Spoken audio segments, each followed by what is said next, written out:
Dahil sa kahirapan, napilitang pumasok sa maruming trabaho ang mag-inang Lourdes at Marian. Nakilala nila ang matandang lalaki na si Gardon, isang runner ng mga babae sa bayan. Nung una, inakala nilang magiging ayos lang ang lahat sa kanilang trabaho. Pero kalaunan, naging kalbaryo ang lahat. Binili sila ng isang mayamang negosyante, si Don Conrad. Hindi nila alam na ang Don pala ay miyembro ng mga aswang. Dadalhin sila sa kuta ng mga aswang sa bundok. Itatrato silang parang hayop doon. Gagawin silang parausan ng mga aswang. Gagamitin sila ng mga aswang para magparami. Dahil sa malaimpyernong dinanas nila roon, nakagawa ng paraan ng dalaga para makatakas. Bumaba sila ng bundok at nakahingi ng tulong sa mga binatang may kakayahang labanan ng mga aswang. Sa kanyang pagbabalik, kasama na niya ang mga antingero. Lulusubin nila ang mga aswang para iligtas ang mga kababaihang bihag ng mga aswang. Pero huli na ang lahat nang dumating sila. Wala na sa kulungan ng kanyang ina. Ayun pala, nailigtas ito ni Rigor. Munti ka nang mahuli ng mga aswang si Marian. Mabuti na lamang ay naroon ang mga binata. Hanggang sa napaslang na nga nila ang mga aswang. Ngunit magawa pa kayang makapamuhay ng maayos ni Marian sa kabila ng mga nangyari sa kanya? May tumanggap pa kayang lalaki kapag nalaman na dati siyang parausan ng mga aswang? O gaya ng pagtrato sa mga babaeng mabababa ang lipad? Yun din kaya ang kanyang maranasan.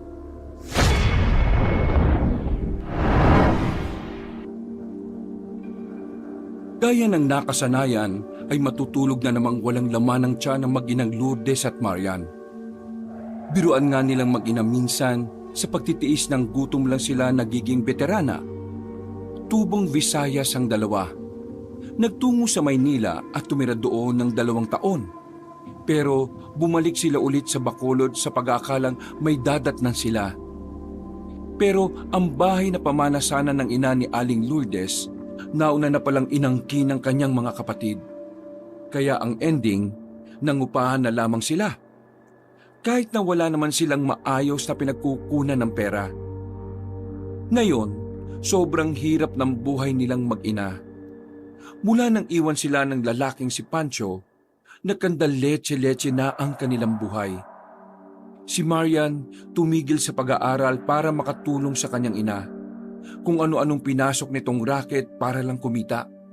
Pero kahit na anong gawin nila, kulang na kulang pa rin ang kinikita nila sa maghapon. Kaya naman napilitan na rin silang pasukin ng maruming trabaho.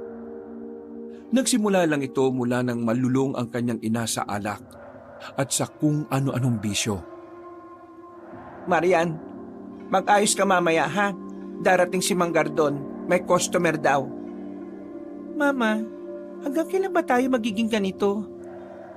Ano na naman yung tinatanong mo? Hanggang kailan ba tayo magtatrabaho sa marumi? Anong pinagsasabi mong marumi? Anong marumi sa pakikipaglandian para magkapera? Nagpapagalaw ka ba? Hindi naman ah.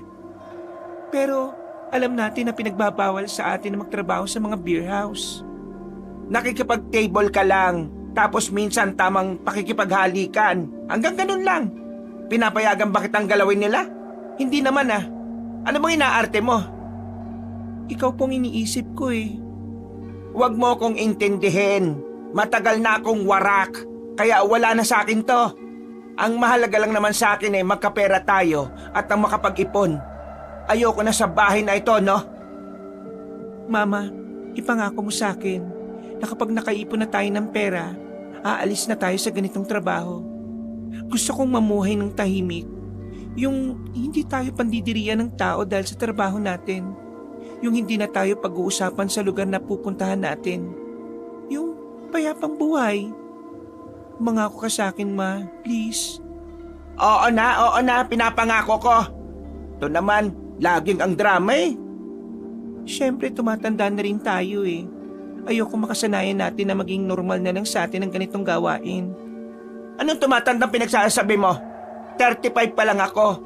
Hindi nga tayo mukhang mag-ina eh. Mukha lang tayong magkapatid. Tingnan mo, 18 ka na. Halos magkamukha lang tayo. 16 lang ako nang ipinagbuntis kita. Pero kahit na ganon, napalaki rin naman kitang maganda. Kaya ikaw, alagaan mo yung mukha mo. Kapag nawala yung mukha mo, wala ka na ring silbi sa paningin ng mga tao. Ngumiti na lamang ng papilit si Marian. Totoo naman kasing hindi mukhang nanay si Aling Lourdes. Kahit na dalaga na ang anak nito, ay marunong pa rin talaga itong mag-ayos sa sarili. Bagamat medyo nasira at namalat ang kanyang boses dahil mahilig siyang magkakanta nung bata pa siya. Tapos naging pabaya ito sa kanyang boses ng dahil sa mga bisyo. Pagkatapos ng kanilang pag-uusap, lumabas na rin ng bahay ang dalaga para mamili ng kanilang ihahapunan. Sa kanyang paglalakad, nakasalubong niya ang kaibigan na si Mima. Maskulado ang katawan ngunit malambot kung kumilos. Agad siya nitong nilapitan at saka tinapik ng mahina sa balikat. Oy, si Swang, nabalitaan ko yon ha? Nabalitaan ng alin? Nako, patay mali siyang princess.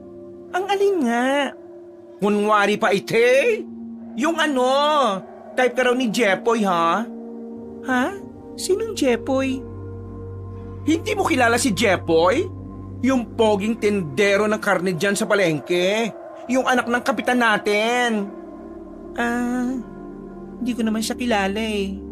Ano naman kung type niya ako? Kunwari pa yun, katawan lang naman ang habol nun sa akin.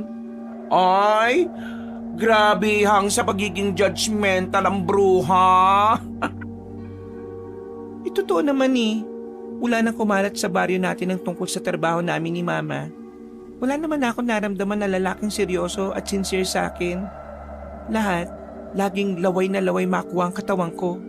Kaya yang si Jepoy, alam ko ng takbo ng utak niyan. Hindi ko pa man nakakaliskisan. Kilala ko na ang hasang niyan.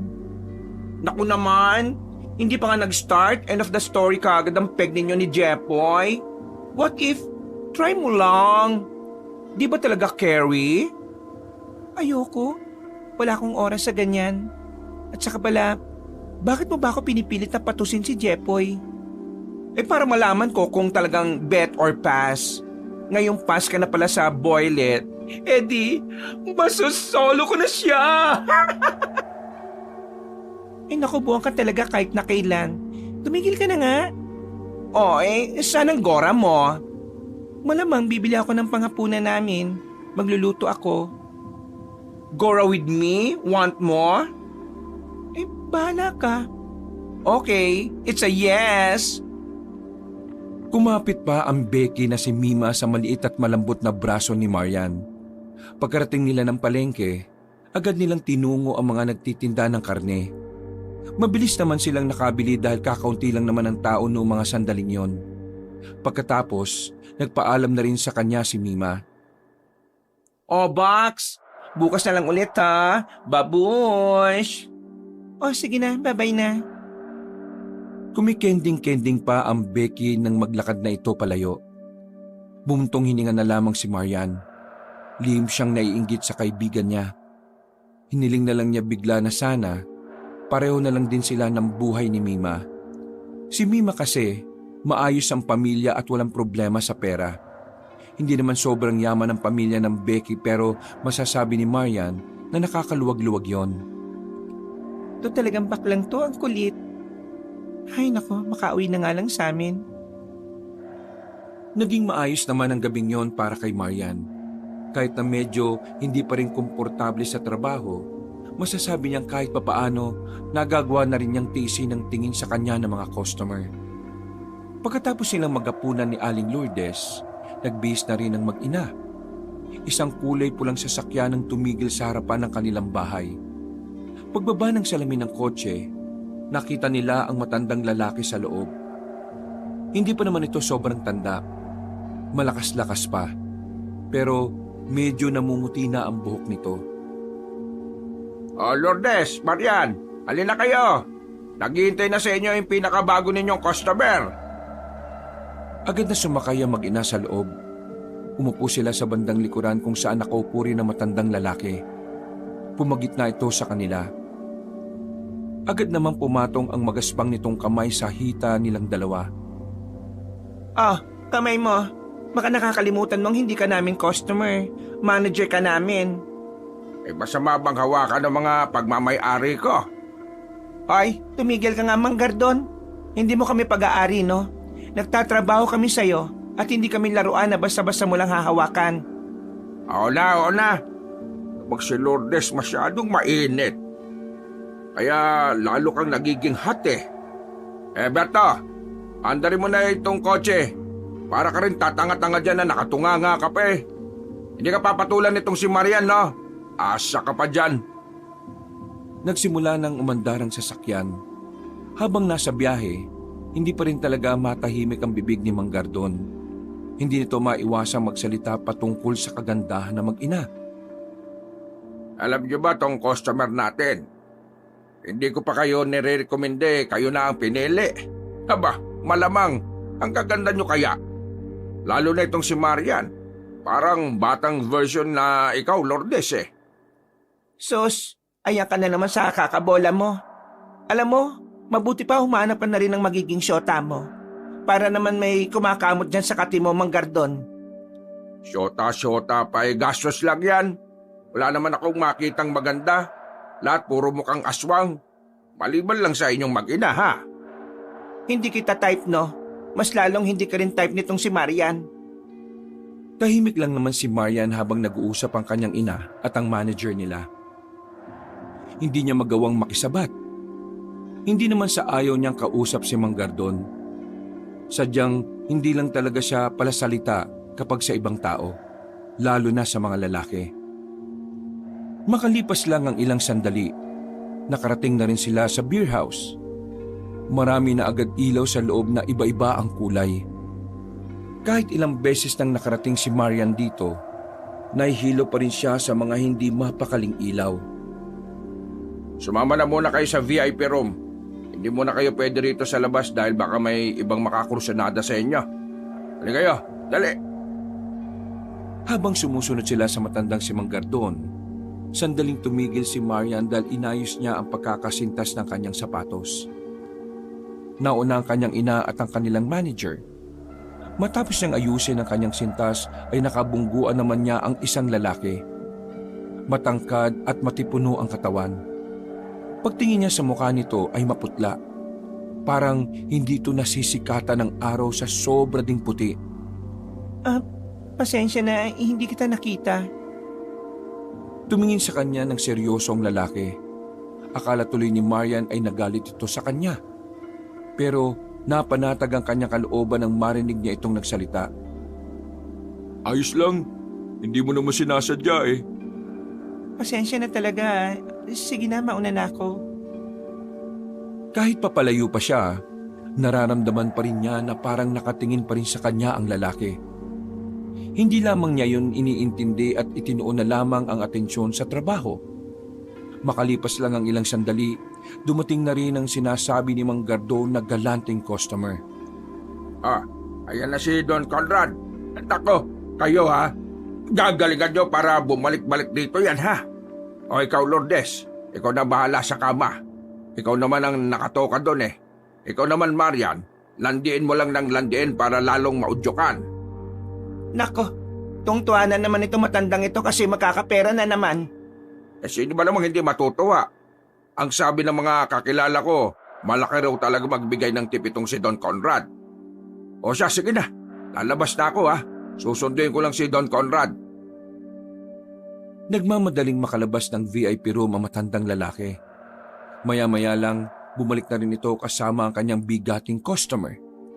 Matanda na rin yon, pero mas mukhang bata kay Mang Gardon dahil sa mas maayos itong manamit. Mukha ring mabango, maputi at matangos ang ilong. At kahit naka-long sleeve ito, kita ng mag-ina na medyo maskulado rin ang katawan ng Don. Don Conrad, sila po kumbaga ang aming best-selling. Lagi po silang pinipilahan eh. Magandang gabi po sa inyo, Don Conrad. Magandang gabi din po. Sandali silang tiningnan ng Don. Sinuri sila nito mula ulo hanggang paa. Nakaramdam ng panliliit si Marian dahil doon. Pero Hindi na lamang yun pinansin ng dalaga. Inisip na lamang niya na kailangan nilang magawa ng maayos ang kanilang trabaho para kumita sila ng mas malaking pera. Gusto ko mga bata mo, Gardon. Mukhang sariwa itong isa. Ito namang isa, kahit mukhang wala na ito sa kalendaryo mukhang may asim pa rin. Ay nako, Don Conrad, hindi lang maasim ang meron ito, kundi tamis na rin. O sige na, ako nang bahala rito. Hintayin mo na lang ang ibabayad ng tao ko sa iyo mamaya. Ay maraming salamat po, Don Conrad. Don Conrad, baka naman tip-tip lang. Tumango lang ang Don sa sinabi ni Mang Gardon.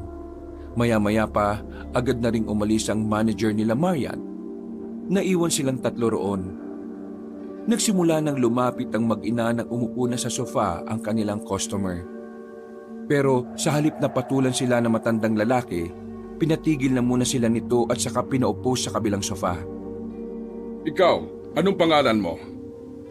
Lourdes po, sir. Maria naman po ako. Mag-ina raw kayo? Bakit po, sir? Mukha lang ba kaming magkapatid? Wala ba kayong mga sakit? Ano po bang ibig niyong sabihin, sir? Malalang sakit? Sir naman, hindi naman po kami isasalang ni Mang Gardon dito kung may sakit kaming malala. Huwag ka pong mag-alala. Wala kaming ihahawa sa iyo. Malinis ang katawan namin. Tama po si Mama, sir. Malakas po ang katawan namin. Masigla at malusog. Mabuti naman kung ganon. Hindi ba natin sisimulan ng kababalagan, sir? Ayaw ko rito sa lugar na ito. Napakapangit. Napaka-cheap. Bigla na lamang may pumasok na mga kalalakihan. Matatangkad at mga nakasuot ng kulay itim ang mga ito. Nagtataka ang mag-ina kung bakit yung pumalibot sa kanila. Dalhin nyo na yung dalawang yan. Teka, saan nyo kami dadalhin? Anong gagawin nyo sa amin? Mama, ano ba nangyayari?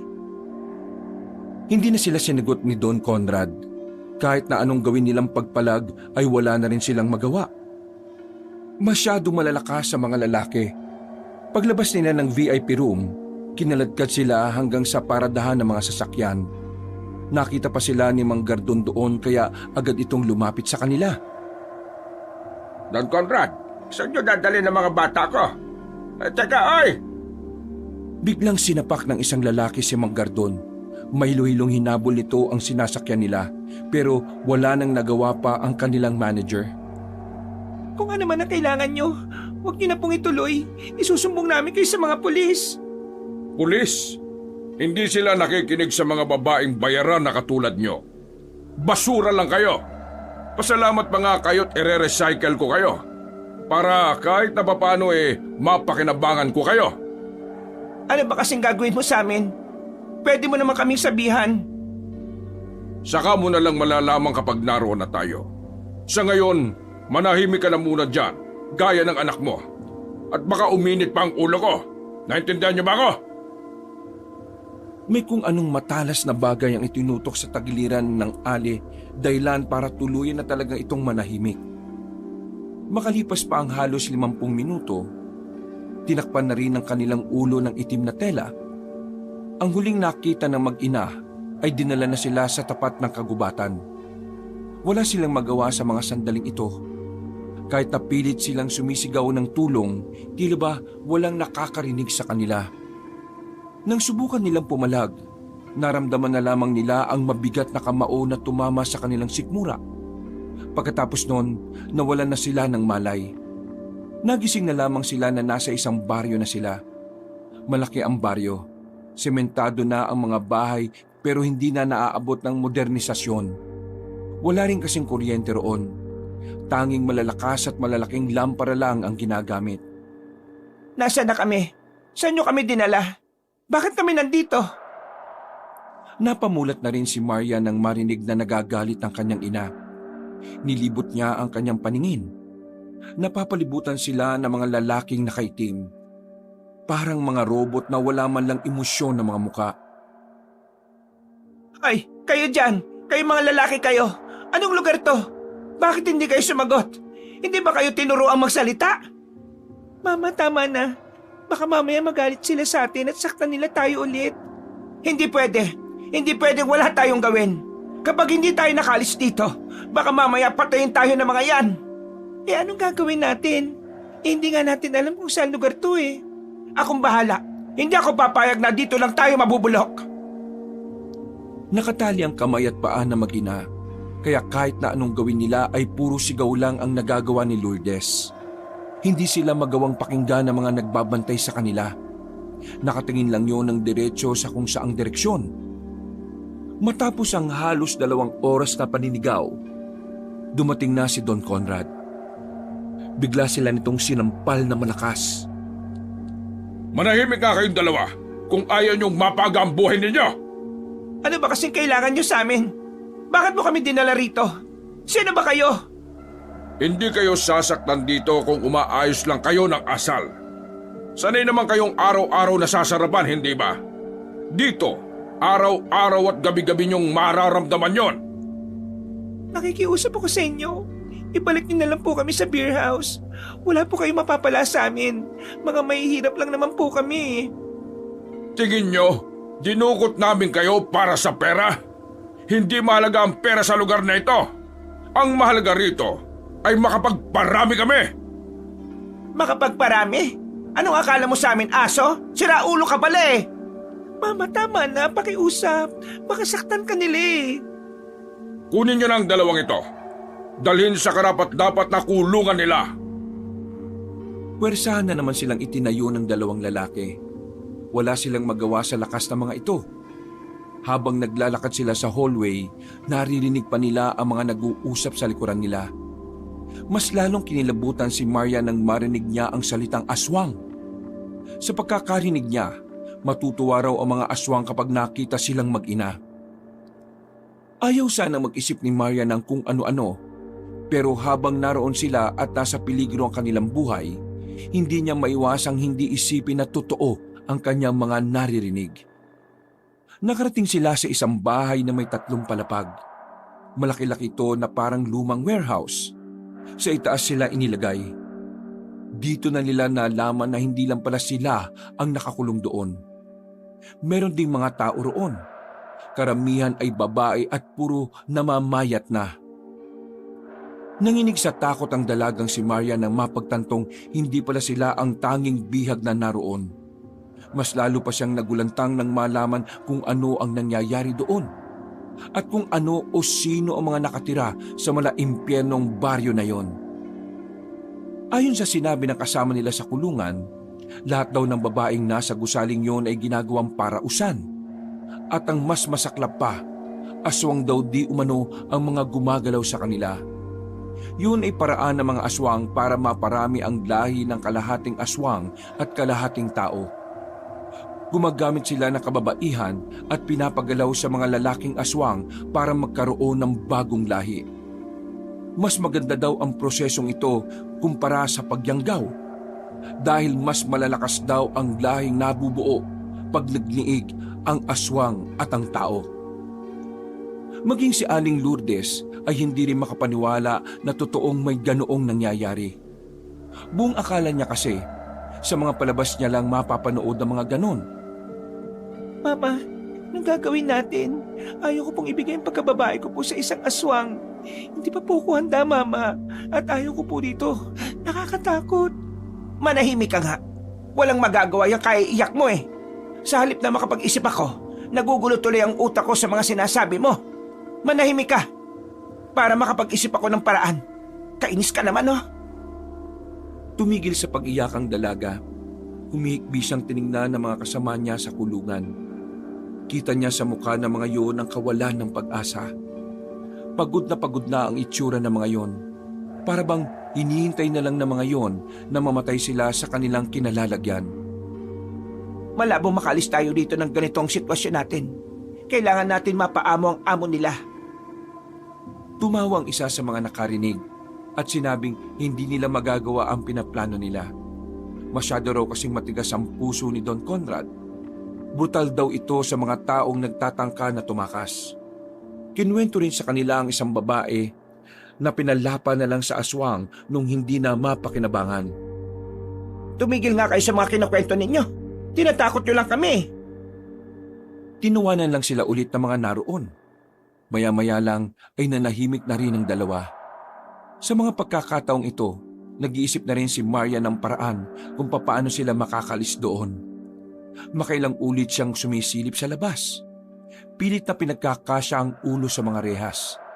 Nakikita niya ang mga bantay roon na parang isang baling kilos lang nila, lalapain agad sila. Kapag nagkaroon tayo ng pagkakataon na makalabas, ikaw agad ang maunang tumakbo, Marian. Tumakas ka, tumingi ka ng tulong. Kawawa lahat ang naririto. Tingnan mo, lasbag na ang kapwa natin babae rito. Pero paano nga natin magagawa yon? Malamang, gagamitin mo ang utak mo. Ano ka ba naman? Bumuntong hininga ang dalaga. Hindi niya alam kung ano ang gagawin niya. Parang malapit na rin siyang sumuko noon.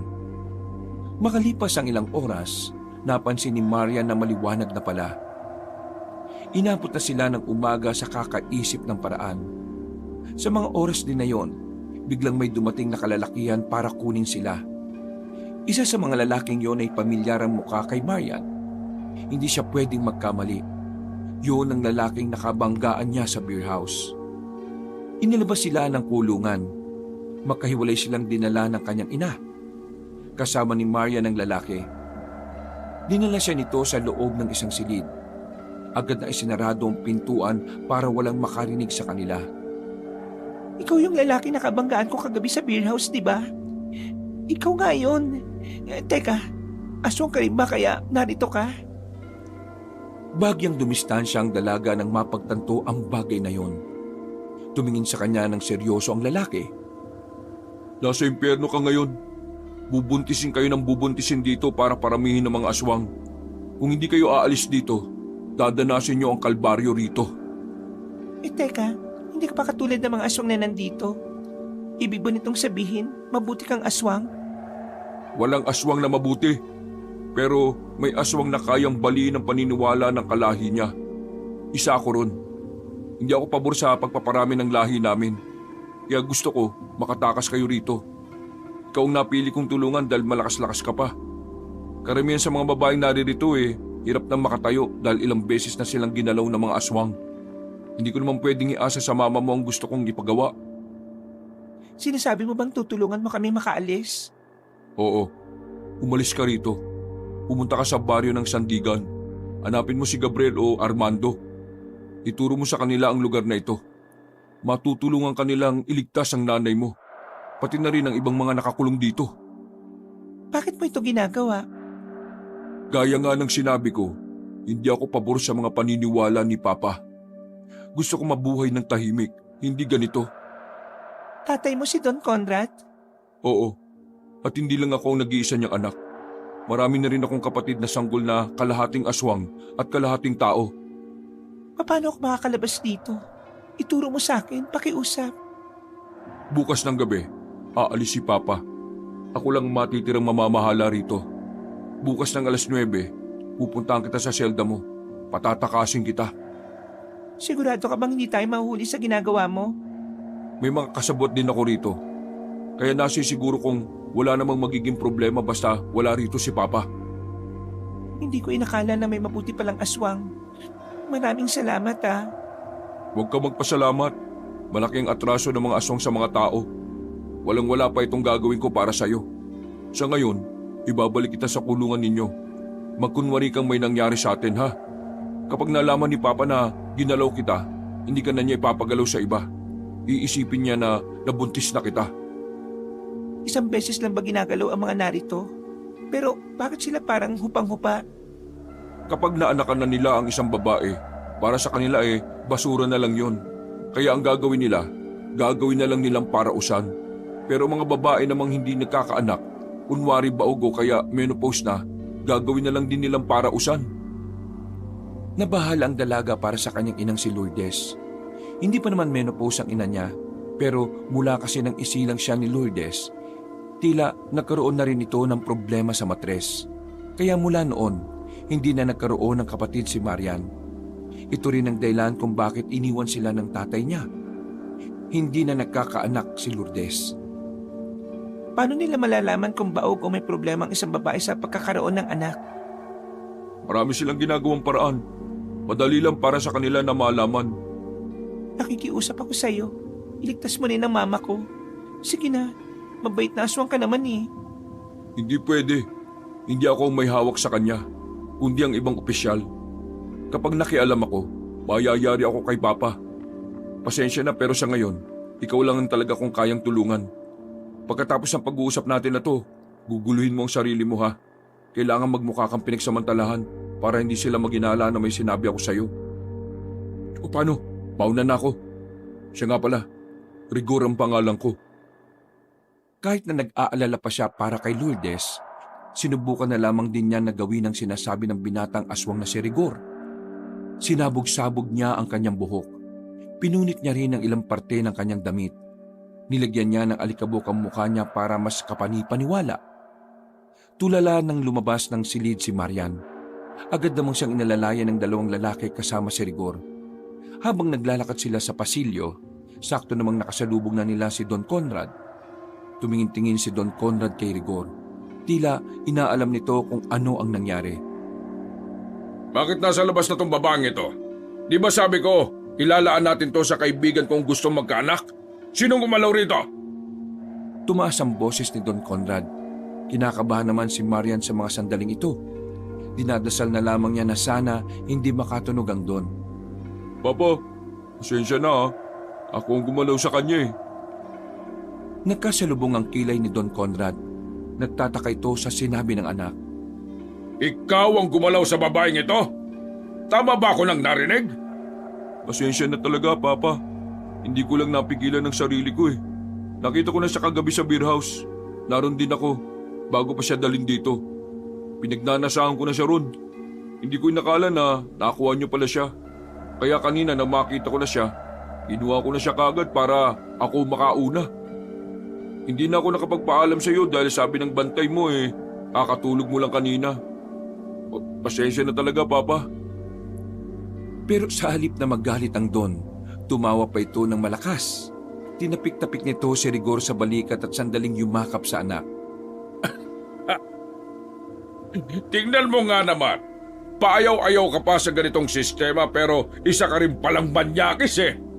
Pero masaya ako kasi pinakita mo sa akin na talagang suportado mo na itong ganito. Pambihira ka oh. Hindi mo naman kasi sinabi agad na ang gusto mo pala ay morena at medyo payat. Nasa loob lang din pala ang kulo mo eh oh. Hindi po kayo galit sa akin? Bakit naman ako magagalit? Eh ginawa mo nga ang gusto ko. Sigurado ako na sa susunod na buwan, buntis na ang isang ito. Magkakaupo na rin ako ng kalahating tao at kalahating aswang! Papa, may gusto sana akong hilingin na pabor eh. Sige, ano yun anak? Sabihin mo lang. Gusto ko sanang sa kwarto ko na dalhin tong babaeng ito. Ayaw ko na siyang isama sa mga mababahong nasa kulungan. Gusto ko, gabi-gabi ko siyang naaamoy eh. Iba kasi talaga tama sa akin ang babaeng ito eh. Natawa ulit si Don Conrad.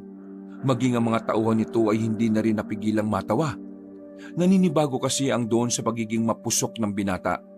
Pero kitang-kita naman sa mukha ni Don Conrad na masaya ito sa nangyayari. Kahit na wala siyang kaalam-alam na niloloko lang pala siya ni Rigor. Bihira naman. Siyempre naman pwede. Minsan ka lang umiling sa akin kasi lagi tayong nagtatalo eh. Pero ngayon, pagbibigyan na kita. Pinapakitaan mo ko ng pagkalalaki mo eh. Maraming salamat po, Papa. Kayong dalawa. Ano bang tinatanga-tanga nyo? Ihatid nyo na itong babae sa kwarto ng anak ko. Baka mamaya mag-round 2 pa ito. Muling nagtawanan ng mga aswang. Si Marian naman ay tahimik lang. Pero nakahinga rin siya ng maluwag dahil napaniwala nila si Don Conrad. Nang makarating na sila sa kwarto ni Rigor, agad na isinarado ng binata ang pinto at mga bintana. Maraming salamat talaga. Hindi ko alam kung paano ako makakabawi sa kabutihan mo. Ako ang bumabawi sa kasamaan ng mga kalahi ko, kaya hindi mo kailangan bumawi sa akin. Hawak-hawak ng binata ang kanyang dibdib dahil sa kaba. Hindi rin kasi nito inakala na makakaya nitong makapagsinungaling sa kanyang ama. Kilala niya kasi si Don Conrad. Minsan lang itong naniniwala sa mga sinabi niya. Napakahirap ding mauto ng matanda. Kaya ganun na lang ang kaba ni Rigor sa pangyayaring yun. Dito ka lang sa kwarto ko kahit na anong mangyari ha. Lalabas ka lang kapag kailangan mo nang umalis. Maraming salamat talaga. Paulit-ulit ka na eh. Nakakairita ka na ha. Pasensya na. Huminga ng malalim si Rigor. Sumandal ito sa pader. Tumingin na naman ng seryoso ang dalaga. Nailang naman si Marian kaya sa lapag na lamang siya tumingin. Bakit niyo pinasok yung ganung trabaho? Wala na kaming magawa eh. Maraming trabaho. Maraming trabaho pero hindi naman lahat ng yun kaya kaming buhayin. Ang dami rin kasi naming utang. Kaya kailangan na naming kumapit sa patalim. Dahil mas malaki ang pera doon. Pero may pangarap din naman kami. Ako pangarap kong makalis sa ganung buhay. Pero mukhang hindi na matutupad yung kasi nandito na kami ni Mama. Hindi ko nga alam na totoo pala mga aswang eh. Buti ka pa nga may pangarap eh. Bakit? Ikaw ba wala? Wala. Hindi ko alam kung bakit ako nabubuhay eh. Sigurado ka ba talagang aswang ka? Bakit ka naman nagdududa? Hindi kasi ako makapaniwala na may aswang na matino. Ang nababasa ko kasi sa mga comics dati, kampon kayo ng kadiliman. Para din naman kaming tao eh. May isip, may utak, may damdamin, may puso. Ang pagkakaiba lang, hindi kami tao. Mababangis kami. Sandaling napaisip si Marian sa mga sinabi ng lalaki. Pagsasalita pa sana siya nang magsalita ulit si Rigor. Gusto mo bang makita ang mama mo mamayang gabi? Oo, gusto ko malaman kung kumusta na siya. Nag-aalala ako sa kanya eh. Bago ka umalis mamaya, tutulungan kitang dumaan sa selda. Kailangan mo lang bilisan ha, kasi baka may makakita sa atin. Oo, sige. Maraming salamat. Iniwan na muna siya ni Rigor sa kwartong yon. Maganda ang silid at kahit na papaano, malinis. Maaliwalas. Parang tao talaga kung mamuhay si Rigor dahil sa ayos ng kwarto nito. Nang mahiga ang dalaga sa kama, hindi na niya napansin na nakatulog na pala siya. Nagising na lamang siyang kinakalabit na siya ni Rigor. Uy, gising! Gising! Agad na bumangon ng dalaga. Nakita niya ang tila nagmamadaling itsura ni Rigor. Magang umalis sila, Papa. Mamayang 6:00 balik niya. May 1 oras pa, kaya kailangan mo na maganda. Kinabahan si Marian sa mga sandaling ito. Hindi niya naihanda ng maayos ang sarili niya dahil nabago ang oras. Akala niya sa kailaliman pa sila ng gabi aalis, pero nagkamali siya. Kapag nakalis ka na rito, tandaan mo ang mga pangalang sinabi ko sa iyo ha. Sila makakatulong sa iyo. Naintindihan mo ba ako? Oo, gagawin ko ang mga sinabi mo. Agad na silang naganda para sa pagtakas ng dalaga. Sinilip na muna ni Rigor ang labas. Pagkatapos, naglakad lang sila ng parang normal sa pasilyo. Inakbayan pa siya ni Rigor sa balikat para kunwari asawa niya na ito. Sumakay ka lang, pero yung mag-OA dapat isipin nilang pagmamay-ari na kita para hindi sila makahalata. At pwede ba kitang halikan? Ha? Kung kinakailangan halikan kita para maniwala sila, pwede ba? Oo, sige. Habang naglalakad sila, napatingin sa kanila ang mga nakasalubong nilang opisyal. Tumigil si Rigor at tiningnan ng masama ang mga yon. Anong tinitingin-tingin nyo? Huwag niyong sabihin type nyo ito ha. Binuntis ko na to kagabi. Nagsiyukuan ang mga yon at tumingin ng pasensya. Nakainganan ng maayos si Maria nang umalis na rin ang mga kalalakihang yon. Mga ilang sandali lang, narating na rin nila ang mga selda. Kagad na tinungo nila ang kinaroroonan ni Lourdes. Pagdating nila roon, halos manlumo si Marian sa sinapit ng ina. Nakatulala lang yon sa kawalan. Maraming pasa sa braso at katawan. Nang marinig ni Lourdes ang kanyang boses, ay parang saka lamang ito natauhan. Marian? Ma, ako to. Anong nangyari sa inyo? Huwag mo akong isipin, ayos lang ako. Teka, anong meron? Bakit kasama mo yan? Mama, tutulungan niya ako makatakas dito. Hihingi tayo ng tulong sa labas. Nang marinig yun ng ibang babaeng bilanggo, ay nag-ingay ang mga yon. Buti na lamang lahat ng bantay sa oras na yon ay mga kasabwat ni Rigor. Sige, mauna ka nang umalis. Kapag nakahingi ka ng tulong, bumalik ka rito kaagad ha. Oo, Mama. Hindi ako papayag na mabulok tayo rito. Kailangan na nating umalis.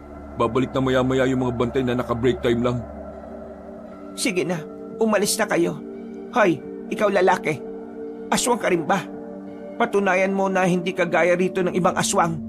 Tulungan mo makalis ng ligtas tong anak ko. Sinasabi ko sa iyo. Hindi mo na kailangan sabihin. Bago pa may makaalam ng binabalak nila, ay umalis na rin sila sa gusaling yon. Pero sadyang malaki ang baryo. Kaya naman hindi magiging madali para sa kanila na makaalis kaagad. Normal lang silang naglakad sa daan. Napapatingin sa kanila ang iba. Sa isip-isip ni Marian, baka naghihinala ang mga yon. Pero sa isip-isip ni Rigor, marahil ay naninibago lang ang mga yon dahil may kasama na siyang isang babae. Bumuntong hininga si Marian.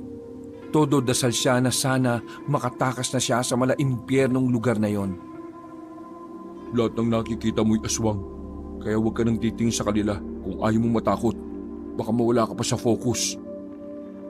Tumango na lamang si Marian sa mga sandaling yon.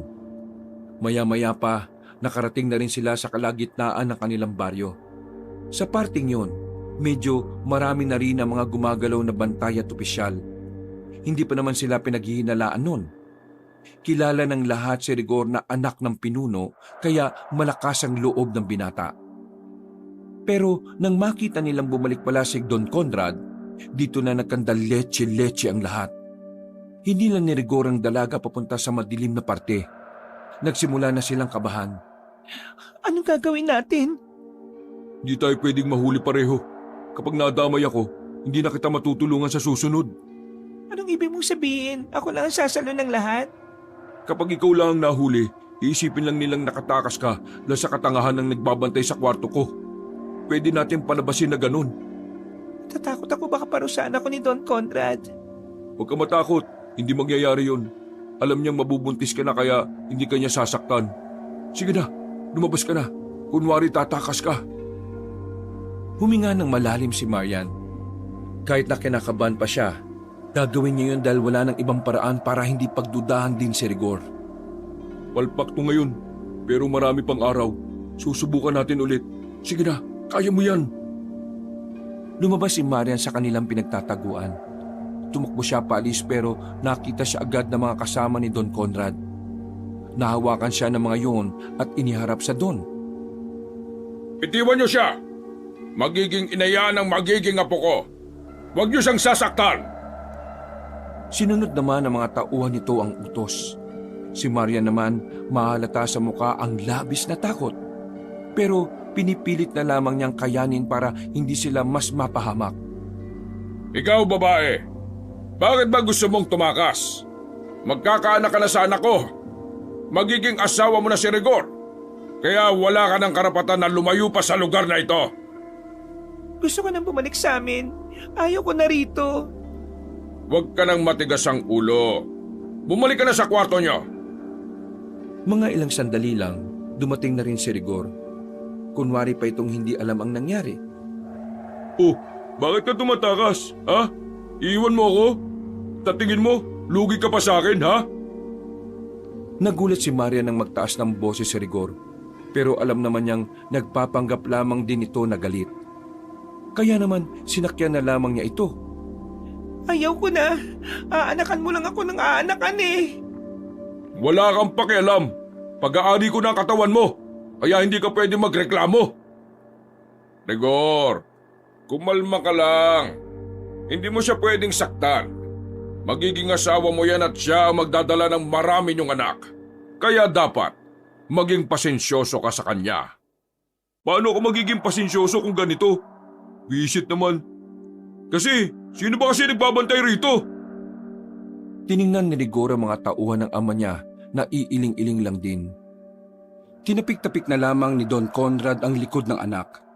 Pinakalma niya ang binata at agad din namang huminahon si Rigor. Natapos lang ang sandaling yon nang ibalik na ang dalaga sa kwarto ni Rigor. Kinabahan ako kanina. Buti na lang paniwala pa rin si Papa sa akin. Hindi na ba ako makakatakas dito? Kukuha lang tayo ng tamang pagkakataon. Sa ngayon, kailangan na muna nating umarte. Dahil kapag nakalata si Papa na niloloko ko siya, wala siyang pakialam kahit na anak niya pa ako. Panigurado, may magbabantay sa labas ng kwarto na tumamaya. Kapag nangyari yun, mas mahihirapan ka na makalabas. Aalamin ko muna kung sinong magbabantay rito, tapos babalikan kita. Siya nga pala, isuot mo itong kwintas na ito. Naiwan na naman mag-isa ang dalaga. Laking panghihinayang talaga niya dahil sa naudlot niyang pagtakas. Pero pinagpapasalamat na lamang niya na walang napahamak sa kanilang dalawa. Hindi mapakali ang dalaga sa loob ng kwarto. Lumipas na ang isang oras pero hindi pa rin nakakabalik ang binata. Nararamdaman at naririnig na niya sa labas na meron ng nagbabantay. Kaya naman hindi niya alam kung papaano pa siya makakalabas doon. Sa hindi malamang dahilan, bigla na lamang siyang nakaramdam ng kaba. Pakiramdam niya may kung ano nang naging problema sa labas. Makakasunod na buntong hininga ang pinakawalan niya. Umupo siya sa kama at nag-isip ng paraan. Maya-maya lang, biglang bumukas ang pinto. Akala niya ay nakabalik na si Rigor. Yung pala ay pumasok ang dalawang aswang na tauhan ni Don Conrad. Saan niyo ako dadalhin? Wala siyang natanggap na sagot mula sa mga yon. Hinila lang siya ng malakas na mga ito. Nararamdaman niya na baka ibalik na siya sa selda. Kaya sa mga sandaling ito, nilaksan niya na lamang ang kanyang kalooban. Nadampot niya ang flower vase sa gilid ng pintuan. Hinampas niya sa ulo ang isang aswang. At ang isa naman, sinaksak niya sa dibdib. Nanlalaki ang kanyang mga mata nang makita niyang duguan ng kanyang kamay. Ang isang aswang, hihilo-hilo pa pero sinipa niya yon. Natumba at tumama ang ulo sa kanto ng pintuan. Nagkataon na mahihinang aswang lang ang nagbantay sa kanya, kaya naging pabor sa kanya ang mga sandaling ito. Nababahala man, lumabas siya ng silid at wala na siyang pakialam kung sino man ang makakasalubong niya. Bakit wala mga nandito sa labas? Nasaan kaya sila? Nagtatakang palingon-lingon pa ang dalaga. Ganun pa man, sinamantalanan niya ang pagkakataon na makaalis doon. Nakalabas siya ng bahay. Madilim na sa buong baryo. At dahil wala namang kuryente sa lugar na yon, nagkaroon ng bentahe ang madidilim na parte ng baryo. Sa kakalakad niya sa gilid-gilid, narating niya ang malawak na bakuran. Sa tingin niya ay doon sinasagawa ang ilang pagpupulong ng mga aswang o kung ano pa man na aktibidad ang ginaganap sa baryo. Aalis na sana siya, pero nakita niya si Rigor na nakatali sa nakatusok na kawayan sa lupa. Duguan ng kaluwang kilay ng binata. Pagtingin niya sa gilid, naroon naman si Conrad. May hawak-hawak itong latigo. Ang lakas ng loob mong gawin akong tanga. Anong tingin mo sa akin? Kahapon lang pinanganak? Akala mo siguro walang magsusumbong ng mga nakakulong doon, ano? Tanga! Hindi ka na naman nag-iisip! Papa, itigil na natin ang ginagawa natin paggamit sa mga tao. Kapag nalaman ng mga antingero ang ginagawa nyo, ito ikapapahamak natin. Nag-iisip ka ba talaga, ha? Kaya nga tayo nagpaparami para kung sakaling makalaban na natin ang mga lintik na antingero na yan, may ibubuga tayo pagdating sa bilang. Ikaw lang naman itong inutil eh. Kung ayaw mo mag-anak, manahimik ka at huwag mong pigilan ang paggawa ko ng mga makabagong aswang. Bawa kayo sa mga taong wala namang kinalaman sa alitan yung mga antingero. Pakiusap, itigil na natin to. Manahimik ka! Kailan ka ba natutong maawa sa mga tao? Nang makilala mo ang babaeng yon? Hindi mo nga siya kayang galawin eh. Alam ko na. Ako na lang ang maglalagay ng bata sa tiyan niyan. Ako na lang ang bubuntis sa kanya. At araw-araw ko siyang pasasayahin sa kama. Tama na! Itigil niyo na kasamaan niyo! Matigas talaga ang ulo mo, ha? Tanggapin mo ito! Ano? Maapti ba? Aray! Ganyan! Ganyan ang napapala ng mga gustong magtaksil sa akin. Akala mo siguro porke na kita. Palalagpasin ko lahat ng kataksilan mo? Nagkakamali ka. Dahil pagdating sa batas ng mga aswang, walang anak-anak, walang pamilya. Papatayin kita kung kinakailangan. Muling pinaghahagupit ng Don ng sariling anak. Bawat tama ng latigo sa katawan ng binata, maririnig ni Marian ang bawat sigaw nito. Hirap na hirap ang lalaking si Rigor. At habang pinapanood niya yon, tila nilalamon siya ng kanyang konsensya. Iniisip niya na kung hindi dahil sa kanya, hindi naman mangyayari ang lahat ng yon. Kahit napatay mo ako, Papa, hindi magbabagong pananaw ko. Mali pa rin ang ginagawa niyong ito. Maling-mali! Malaki ang kasalanan sa atin ng mga antingero. Kaya wala na akong pakialam kung mali o tama ang ginagawa ko. Lahat ng paraan para matalo sila gagawin ko. Lahat ng hahadlang ay hindi ko papayagan.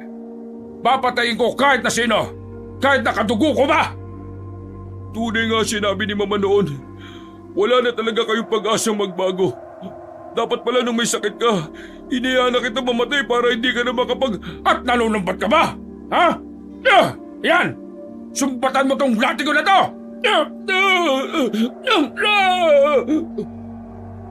Parang lantang gulay na ang lalaking si Rigor sa mga sandaling yon. Gustuin man ni Maria na tumulong pero hindi naman niya alam kung papaano. Masaya ako kung mamamatay man ako ngayon. Dahil alam kong makakaalis siya dito. Makakarating siya sa mga tingero para lusubin kayo rito. Sinusumpa ko, mamamatay kayo lahat na ayaw piliin ang kabutihan. Nilatigo pa ng malakas ni Don Conrad si Rigor. At sa pagkakataong yon, hindi na nakatugon pa ang binata. Tuluyan na itong napayuko. Sa puntong ito naman, kahit na malungkot para kay Maria nang nasaksihan niya, kailangan niya pa rin makaalis. Ayaw niyang masayang ang ginawang sakripisyo ni Rigor para lamang makaalis siya. Siguraduhin niyo nang nasa selda ang babaeng yon. Paliguin niyo! At gusto kong makabuntis ngayon! Sa narinig na yun ni Marian, nagmamadali na rin siyang umalis. Maingat ang bawat takbang niya. Sumuot-suot siya sa kung saan-saan. Hindi niya na alam kung ano ang nadadaanan niya. Basta ang mahalaga na lamang para kay Marian noon ay makalayo siya. Sa gitna ng kagubatan, naramdaman niyang tila may sumusunod na sa kanya. Mabilis palang nakatunog ang mga aswang na doon siya dumaan. Nakakainis naman. Bakit nalaman agad nilang dito ko tumaan? Diyos ko, Panginoon, sana tulungan niyo ako. Gusto ko pa pong matulungan si Mama. Pati na rin ang ibang kababaihan doon. Nagtago na muna siya pansamantala sa ilalim ng malalapad na dahon ng gabi. Pigil na pigil niya ang kanyang paghinga, wag lamang makalika ng kahit na anong ingay. Mga ilang sandali lang, nakita niya nang nakalagpas na ang mga aswang. Nang masiguro niyang wala na ang mga yon, dali-dali na siyang nag-iba ng direksyon. Sa halos isang oras na niyang paglalakad, alam niyang tuluyan na siyang nakalayo roon. Narating na rin niya ang kalsada. Ang kaso nga lang, wala naman siyang nakikitang sasakyan na dumadaan. Pero hindi pa rin siya nawala ng pag-asa. Lakad at takbo ang ginagawa niya. Nang makaramdam ng pagod, naupo siya sa gilid. Nahihilo siya. Kumakalam na rin ang kanyang sikmura. Hanggang sa hindi niya na namalayan na nawalan na pala siya ng ulirat. Paggising niya, nagulat siya dahil nasa loob na siya ng isang kubo. Kawayang papagpa ang hinigaan niya. Nagmamadali siyang makabangon pero napahawak na lamang siya sa kanyang ulo nang makaramdam ulit ng pagkirot. Biglang may pumasok na dalawang lalaki. Ang isa ay may dalang pagkain at ang isa naman ay may dalang damit na pambabae. Gising ka na pala, miss. O eto, nagdala kami ng pagkain at damit mo pamalit. Bago sumagot, tiningnan na muna ni Maria ng labas. Maraming tao, halos lahat ng kalalakihan doon ay may tato at walang suot na pang-itaas. Tanging ang dalawang lalaki lang na nasa harapan niya ang nakasuot ng sando. Nasaan ako? Sino kayo? Huwag ka mag-alala. Hindi naman kami masamang tao eh. Sa katunayan yan, hinintuan ka namin kasi nakita namin na nakahandusay ka sa gilid. Sinakay ka namin sa jeep. Pasensya ka na kasi puro buko ang nahigaan mo kaya masakit siguro ang likod mo. Pero hindi kami masamang tao. Nagmamagandang loob lang kami. Oo, nandito ka sa Baryo Sandigan. Kaya Sandigan ang tawag sa baryong ito. Kasi madalas sa takbuhan ng baryong ito ng mga taong nangangailangan eh. Mga taong kailangan ng masasandalan, masasandigan. Uy, manahimik ka nga. Kung ano-ano na naman ang pinagsasabi mo. Miss, pasensya ka na. Medyo may saltik kasi itong kaibigan ko eh. O sige na, kumain ka na. Magpalit ka na lang din ng damit dahil marumi na yung suot mo. Huwag ka mag-alala, iyon na yung damit na yan. O sige, alis na kami ha. Tawagin mo na lang kami kung okay ka na. Sandali. Oh, bakit miss? May sasabihin ka pa ba? Tama ba ang pagkakarinig ko? Baryo ito ng Sandigan? Oo, Sandigan nga to. Bakit? Nakarating ka na rin ba dito dati? Taga-saan ka ba? Kilala niyo ba si Gabriel o Armando? Nagkatinginan ng dalawang lalaki. Nagtataka ang mukha ng mga ito. Mas lalo silang naging interesado na makausap ang dalaga. Ako si Gabriel. Itong kasama ko naman ay si Armando. Bakit? Paano mo nalaman ng mga pangalan namin at ang baryo na ito? Bigla na lamang naiyak ang dalagang si Marian. Nataranta naman ang dalawa. Uy, miss, huwag kang umiyak. Baka mamaya isipin ng mga tao sa labas eh, may ginawa kami sa iyo ha. Alam naming wala ka pang tiwala sa amin pero, Miss, pwede ka magkwento sa amin.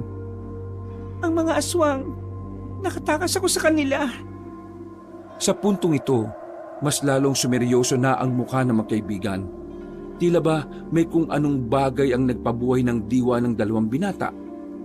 Kinuha nila kami ng mama ko. Dinala nila kami sa isang malayong baryo. Puro aswang ang mga naroroon. Tapos, marami silang bihag na babae. Ginagawa nilang parausan ng mga yon. O kaya naman ay binubuntis nila para magparami sila ng lahi. Ginagawa nila yon para paghandaan nila ang laban nila sa mga antingero. Tulungan niyo ako. Marami pang nakakulong na kababaihan doon. Kabilang na ron ang nanay ko.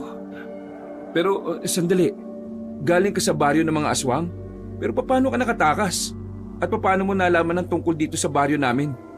Si Rigor, kilala niya kayo. Siya ang nagsabi sa akin na matutulungan niyo ako basta ituro ko lang sa inyong kinaroroonan ng baryong yon. Nakatakas ako kagabi dahil sa himalaan na rin siguro.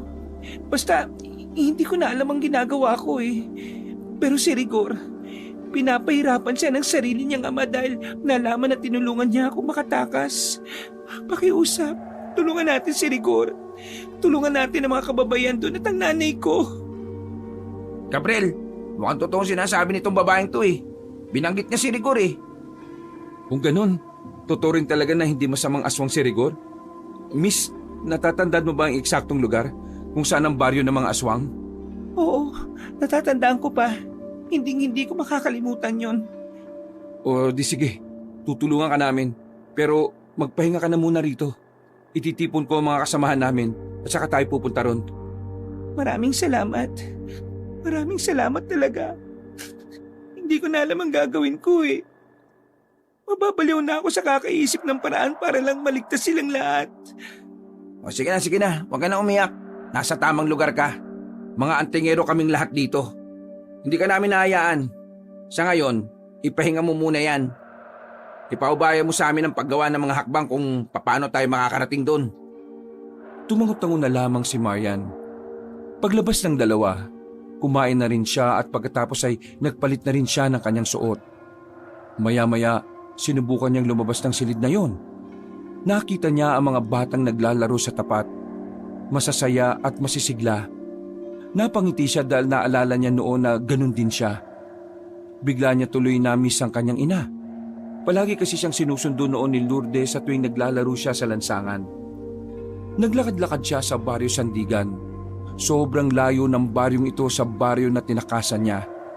Punong-puno ng saya ang mga tao at lahat na mapapatingin sa kanya ay napapangiti at hindi nanlilisik ang mga mata. Oh, bakit ka lumabas? Dapat nagpapahinga ka na, miss ha. Bukas pa tayo aalis kasi hinihintay pa namin ang tugon ng ibang samahan eh. Ako nga pala si Marian. Marian? Marian. Kinagagala kitang makilala, Marian. Maraming salamat sa pagligtas niyo sa akin. Wala yun. Tungkulin naman talaga namin ang tumulong sa mga tao eh. Lalo na ikaw, biktima ka ng mga aswang. Hindi ko maintindihan. Paano nagkaroon ng aswang dito sa probinsya natin? Ang akala ko dati, kwentong bayan lang ang tungkol sa kanila. Pero nagulat ako kasi totoong-totoo pala sila. Kitang-kita ng dalawang mata ko kung papaano nagbabagong anyo at mukha nila. Matagal na silang naririto sa atin. Hindi lang talaga natin sila malaman kung nasaan. Magagaling silang magtago eh. Magagaling din silang magpanggap na parang isang tao. Paano nyo sila kakalabanin? Kakayanin nyo ba sila? Kakayanin namin sila. Nabuo mga antingero dahil may mga aswang. Matagal na rin naman ang alitan na meron sa pagitan namin. At sa paglipas ng panahon, wala pa kaming laban na hindi na ipanalo. Hoy, nandiyan pala kayong dalawa. Anong meron ha? Wala. Nakakausap lang kami tungkol sa mga aswang. Ano, kumusta? Anong balita? Ayun, ayos naman daw kina Mang Toti. Iaandanan niya mga tao niya bukas. Sila Aling Maring naman, hindi raw makakasama kasi karamihan sa mga tao niya may iba ring lakad eh. Ayos na siguro sila Mang Toti. Marami-rami na rin tayo niyan. Itong si Miss, sasama ba sa atin? Malamang, siya magtuturo sa atin kung nasaan ang mga aswang eh. Nung umagang yon, kahit na papaano ay nabawasan ng bigat na dinadala ni Marian. Pero ganun pa man, hindi pa rin mawala-wala sa isipan niya ang kanyang inang si Lourdes. Mabilis na lumipas sa mga sandali. Sumapit agad ang kinagabihan. Mag-isa lamang si Marian sa kubo na pinahiram sa kanya ng dalawang binata. Hindi siya makatulog. Kapag pinipikit niya ang kanyang mga mata, ay parang nakikita niya pa rin ang bahagyo ng mga aswang. Parang naririnig niya pa rin ang mga iyak ng mga bilanggo, pati na rin ang ahangil ng mga aswang. Bumangon ang dalaga. Dumungaw siya sa bintana at nakita niya si Gabriel at Armando. Nakatambay ang dalawa sa bakuran. Lumabas si Marian at nilapitan ng dalawang binata. Huwag niyo na akong bantayan. Siguro naman ligtas lang ako rito. Baka mapuyat pa kayo eh. Ha? Hindi ka naman namin binabantayan eh. Nagbabalat kami ng patatas para sa almusal bukas. Ganun ba? Uy, Armando, para kang timang. Marian, pasensya ka na rito ha. Hindi, ayos lang. Uy, biro lang yun ha. Pinapatawan lang kita. Kanina ka pa kasi seryoso eh. Hindi kasi mawala sa isip ko si Mama eh. Iniisip ko kung ayos lang ba siya roon. Pati na rin si Rigor.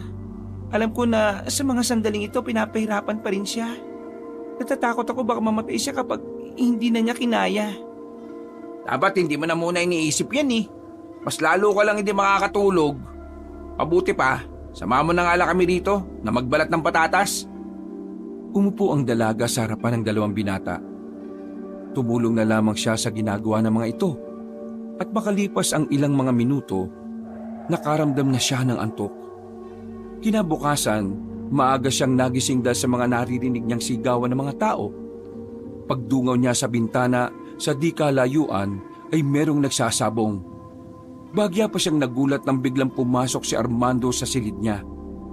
Mabuti naman at gising ka na pala. Tara, sumama ka sa akin. Pakikilala ka namin sa mga opisyal ng mga antingero.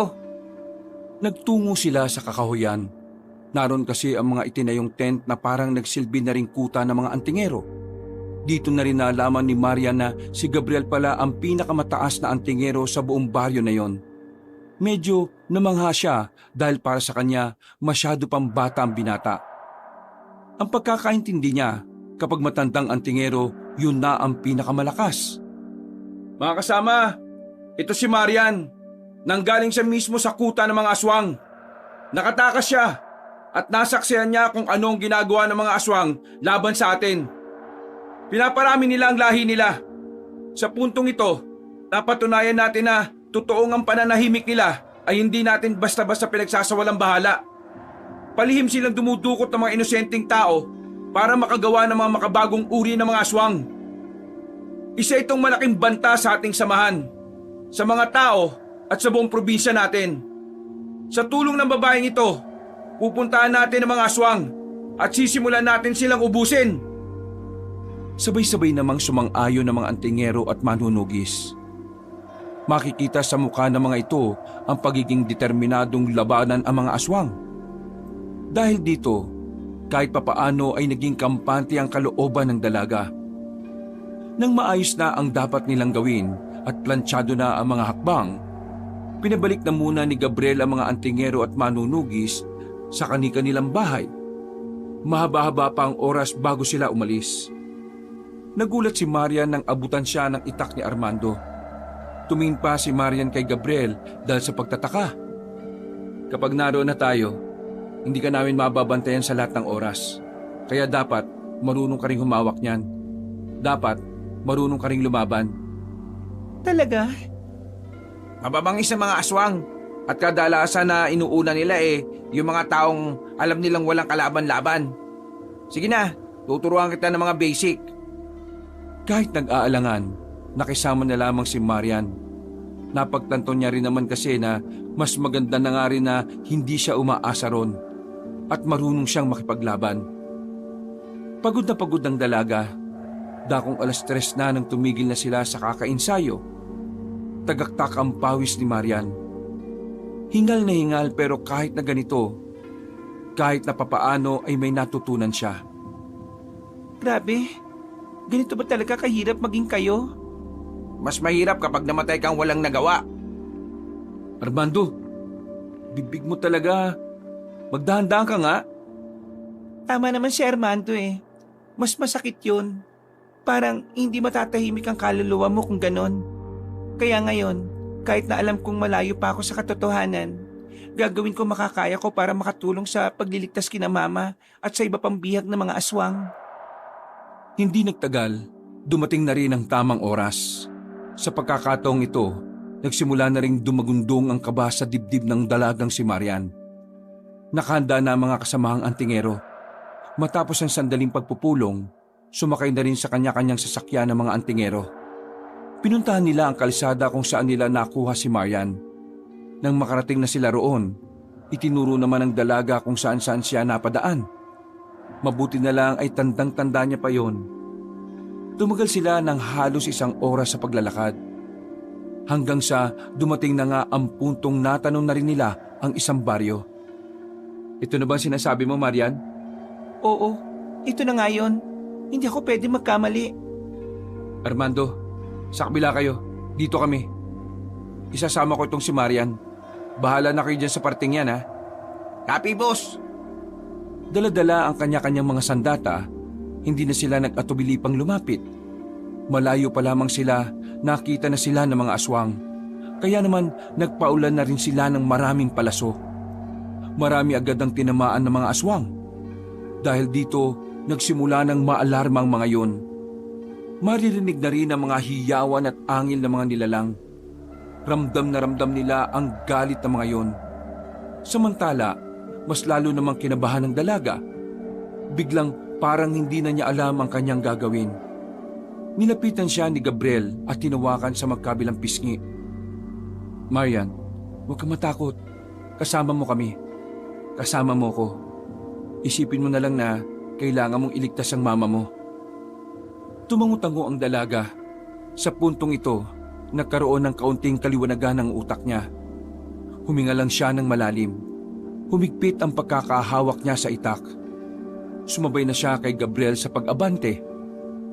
Ganyan nga mga kasama. Walang aatras. Walang titigil hanggat hindi natatalo ang mga nilalang na yan. Maya-maya pa, biglang may mga aswang nang pumalibot sa kanila. Sa puntong ito, nakakaramdam pa rin ng kaba ang dalaga.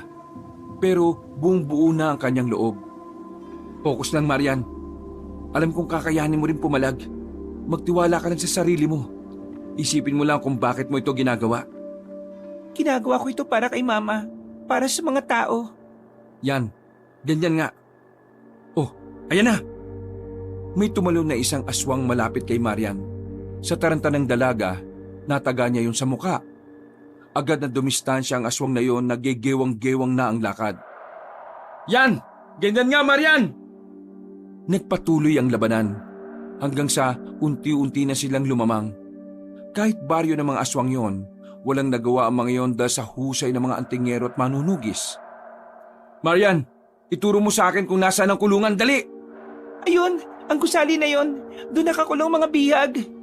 Mga kasama, sumama kayo! Palalayain natin ang mga bihag! Dali-dali nilang tinungo ang gusali. May mga nakasalubong pa silang mga aswang doon, pero madali lang naman nila yung napaslang. Winasak nila ang mga kandado ng mga selda. Inalalayan nila ang mga kababaihan na hinang-hina. Samantala, agad namang pinuntahan ni Maria ng selda kung saan naroroon ng kanyang ina. Pero pagdating niya roon, laking pagtataka niya nang makitang wala roon si Lourdes. Ang sabi sa kanya ng mga naroon, kinuha daw ang kanyang ina at isinama ng mga aswang. Parang gumuho ang mundo ng dalaga nang malaman niya yon. Hindi niya matatanggap na nauwi lang sa wala ang kanyang mga pinaghirapan. Marian, naririnig mo ba ako? Marian! Biglang natauhan si Maria nang marinig ang malakas na sigaw ni Gabriel. Nararamdaman ko, hindi pa patay ang nanay mo. Kailangan lang natin siyang hanapin. Huwag kang panghinaan. Naintindihan mo ba ako? Tumango-tango lang ang dalaga sa sinabing yon ni Gabriel. Umalis na rin sila roon. Ang mga nailigtas naman nilang mga bihag ay inalalayan ng mga kasamahan nila. May kung anong binulong si Gabriel sa hawak nitong anting-anting. Mga ilang sandali lang, nagulat na lamang ang dalaga nang makita niyang tila bumilis ang kilos ng lalaki. Marian, anong tinitingin-tingin mo? Abante na, habang naiilang pa ang mga aswang. Samantalahin natin to. Sumunod na rin si Marian kay Gabriel. Kasama na rin nila si Armando ng mga sandaling yon. Walang kahirap-hirap para sa dalawang binata na paslangin ang mga aswang. Maging ang ilang opisyal ay nadali na rin nila. Sa puntong ito, halos kalahati na agad ng mga aswang sa baryo ang nalagas nila. Isa itong malaking dagok para sa hani ng mga aswang. Sandaling natigilan ng labanan nang makita nilang tila hindi na umaatake ang mga aswang. Nakatungtong na lamang ang mga yon sa ibabaw ng bubungan. Nakita na rin nila roon si Don Conrad. Nilapastangan niyo ang komunidad na binuo ko. Kahit kailan talaga, napakasama ng mga tao. Kung meron masama rito, kayo mga aswang yon. Ginagawa lang namin ang trabaho namin para mapanatili ang katahimikan at kapayapaan. Kung hindi kayo titigil sa kasamaan nyo, hindi rin kami titigil na puksain kayo. Ikaw, babae ka. Kasalanan mo ang lahat ng ito eh. Ikaw ang dahilan kung bakit nakarating ang mga lintik na antingero na yan dito. Pagbabayaran niyo ang lahat ng ginawa niyo. Lalong-lalo ka ng babae ka. Ang dami mong dinadaldal. Eh kung bumaba ka riyan para matapos na itong gulo na ito. Hintayin niyo ang paggiganti ko. Ipapangako ko sa inyo magiging madugo ang ganti naming mga aswang. Mga kasama, tugisin ang mga natitirang aswang. Kasama ang pinuno nila. Dali! Muling lumusob ang mga antingero at manunugis. Sinamantala naman ni Conrad ang pagkakataon para makatakas. Sinubukan namang hulihin ni Gabriel yon gamit ang kanyang anting-anting, pero hindi na niya yon inabutan. Pinagtuunan na lamang nila ang mga aswang na naiwan. Wala pang 10 minuto ay nagawa na rin nilang lagasin yon. Mga sisiw lang pala mga ito eh. Wala man lang akong kapawis-pawis oh. Wag na muna kayo magdiwang. Mas malakas sa mga kalaban na punong-puno ng paghiganti ang puso. Napakamot na lamang sa ulo si Armando. Maya-maya pa, pinagkukolekta na nila ang bangkay ng mga aswang. Pagkatapos ay pinagsusunog nila yon. Habang nangyayari yon, nasa gilid lamang si Marian. Tulala at walang ibang iniisip kundi ang kanyang ina. Nilapitan siya ni Gabriel nang mapansin siya nito. Marian, halika. Sasamahan ka naming hanapin kung nasaan ang mama mo. Huwag ka nang malungkot. Kapag si Gabriel ang nagsabi, ibig sabihin totoo. Nilibot nila ang baryo. Unti-unti nang nawawala ng pag-asa si Marian dahil ilang minuto na silang naghahanap pero wala pa rin silang nakikita. Pero nang mapadaan sila sa isang bahay, narinig nila ang tinig ng kanyang ina. Pagtingin niya sa bintana, nakita niya si Lourdes na nakadungaw. Marian, mabuti naman at ligtas ka. Mama! Walang sinayang na pagkakataon ng dalaga. Dali-dali itong tumakbo papasok ng bahay. Pag-akyat niya roon, nakita niya si Lourdes at ang lalaking si Rigor. Nakahiga ang binata at kitang-kitang hinang-hina ito. Napangiti pa ang binata nang makita siya ni Rigor. Salamat at buhay ka. Hindi maipaliwanag ni Marian ang kanyang nararamdaman sa mga sandaling yon. Ang makitang buhay ang dalawang mahalaga sa kanya ay para ng biyaya. Agad niyang nilapitan si Lourdes at niyakap ng mahigpit. Ganon din naman ang binatang si Rigor. Anong nangyari sa kanya? Nagawa niyang makatakas sa kulungan. Saktong nakakagulo na kaya pinunta niya ako sa kulungan. Ako ang una niyang kinuha dahil ako nang isusunod na papatayin ni Don Conrad. Tapos nagtago kami rito. May laso na ang buo niyang katawan dahil sa mga latigo na lumatay sa kanya. Pero huwag niyo akong intindihin. Kailangan niyo nang umalis. Nang makaakyat na rin si Gabriel at Armando, napangiti naman ang binatang si Rigor. Dati na kasi silang nagkita noong nakalaban nila ang mga antingero. Gabriel, Armando, maraming salamat at dumating kayo. Malubang lagay nito, Armando. Dali natin sa atin. Huwag na. Hindi rin naman ako magtatagal eh. Isa lang naman akong aswang. Kami ang mortal niyong kaaway. Aswang ka, pero hindi ka katulad nila. May puso ka para sa mga tao. Hindi may liligtas sa mga biyag kung hindi dahil sa iyo, Rigor. Kaya sige na, hayaan mo na silang tulungan ka. Tara na, Armando. Marian, ikaw na lang muna mag-alalay sa mama mo, ha? Nauna nang binuhat ang dalawang binata si Rigor, habang ang mag-ina naman ay sandali pang nakatitigan. Naiiyak at hindi mapigilan ng tuwa sa kanilang muling pagkikita. Mama, maraming salamat anak at bumalik ka. Naiyak na lamang din si Lourdes sa mga sandaling ito. Pero hindi na nito sinabi kung ilang beses siyang binaboy ng mga aswang. Ang mahalaga na lamang para kay Lourdes ay magkasama na sila ulit ng kanyang anak. Lumabas na rin silang dalawa roon. Bago sila umalis sa baryong yon, sinunog nila ang lahat ng kabahayan. Pagsakay nila sa sasakyan, kita nilang tila nahihirapan ng huminga ang aswang na si Rigor. Rigor, lumabang ka. Dadaling ka nila Gabriel sa kanila. May mga magagaling na manggagamot doon na kaya mag-alis ng lason sa katawan. Labanan mo pa kahit kaunti. Marian, Ate Lourdes, patawarin niyo ako sa mga nagawa ng tatay ko. Hindi ko ginusto ang mga nangyari. Pambihira ka naman. Mamamatay ka na lang eh. Yan pa sinasabi mo. Ang mabuti pa, huwag ka na magsalita ha. Para umabot ka pa sa pupuntahan natin. Tama ang nanay ni Marian. Kapag nagsalita ka, mas lalong nawawalan ka ng lakas eh. Kaya manahimik ka na lang. Natawa pa ang lalaking si Rigor. Ngumiti na lang ito at hindi na muli pang nagsalita. Nakatingin lamang ito sa mukha ni Marian. At makalipas nga lang ng mga ilang sandali, narating na rin nila ang baryo nila Gabriel. Pagbaba nila ng van, biglang nagsalita si Rigor sa kanila. Marian, gusto kong sunugin niyo na lang ang katawan ko kapag namatay na ako ha. Huwag ka nga magsalita ng ganyan. Nandito na tayo. Bilisan na natin para makaabot pa ito. Hoy! Huwag kang matulog, Rigor! Bigla na lamang bumitaw sa kanila ang binata. At kahit na anong gawin nilang tapik sa pisngi nito, ay hindi nito nagising kahit na kailan. Marian, ano kasi, wala nang heartbeat to eh oh. Ha? Hindi pwede.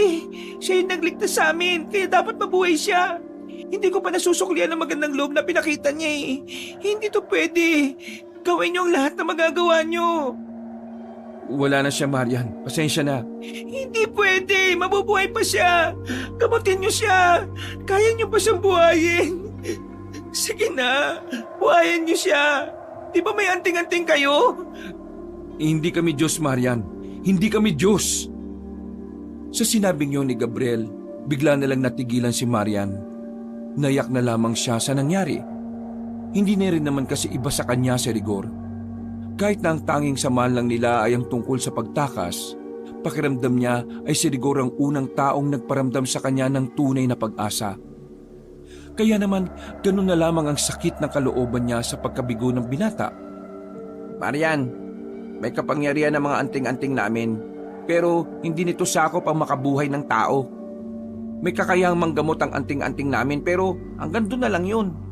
Sa oras na wala ng buhay ang isang tao, wala na talaga.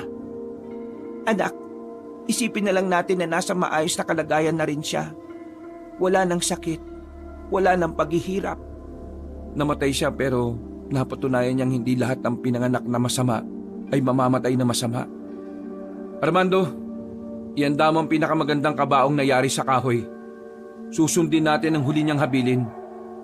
Matapos ang eksenang yon, ay unti-unti na ring natanggap ni Marian na wala na nga talaga ang binatang si Rigor.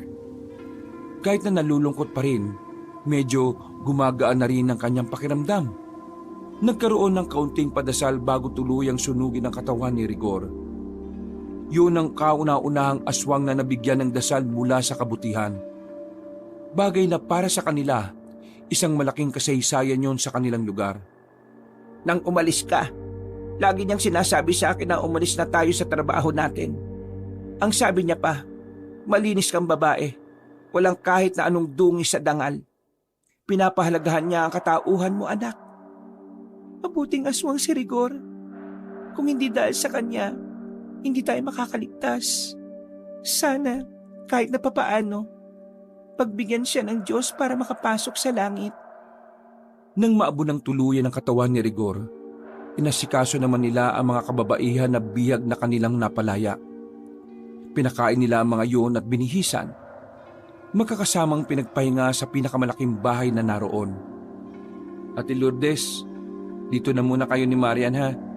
Kapag meron kayong kailangan, pwedeng-pwede nyo naman kaming tawagin. Naroon lang po kami sa unahan. Magpahinga na po muna kayo. Maraming salamat sa iyo. Ano nga palang pangalan mo? Gabriel po ang pangalan ko. Ito naman kasama ko, si Armando. Sige, magpahinga na rin kayo. Umupo si Lourdes sa gilid ng kanyang anak na sa mga sandaling ito ay tulala pa rin at hindi pa rin makapaniwala sa mga nangyari.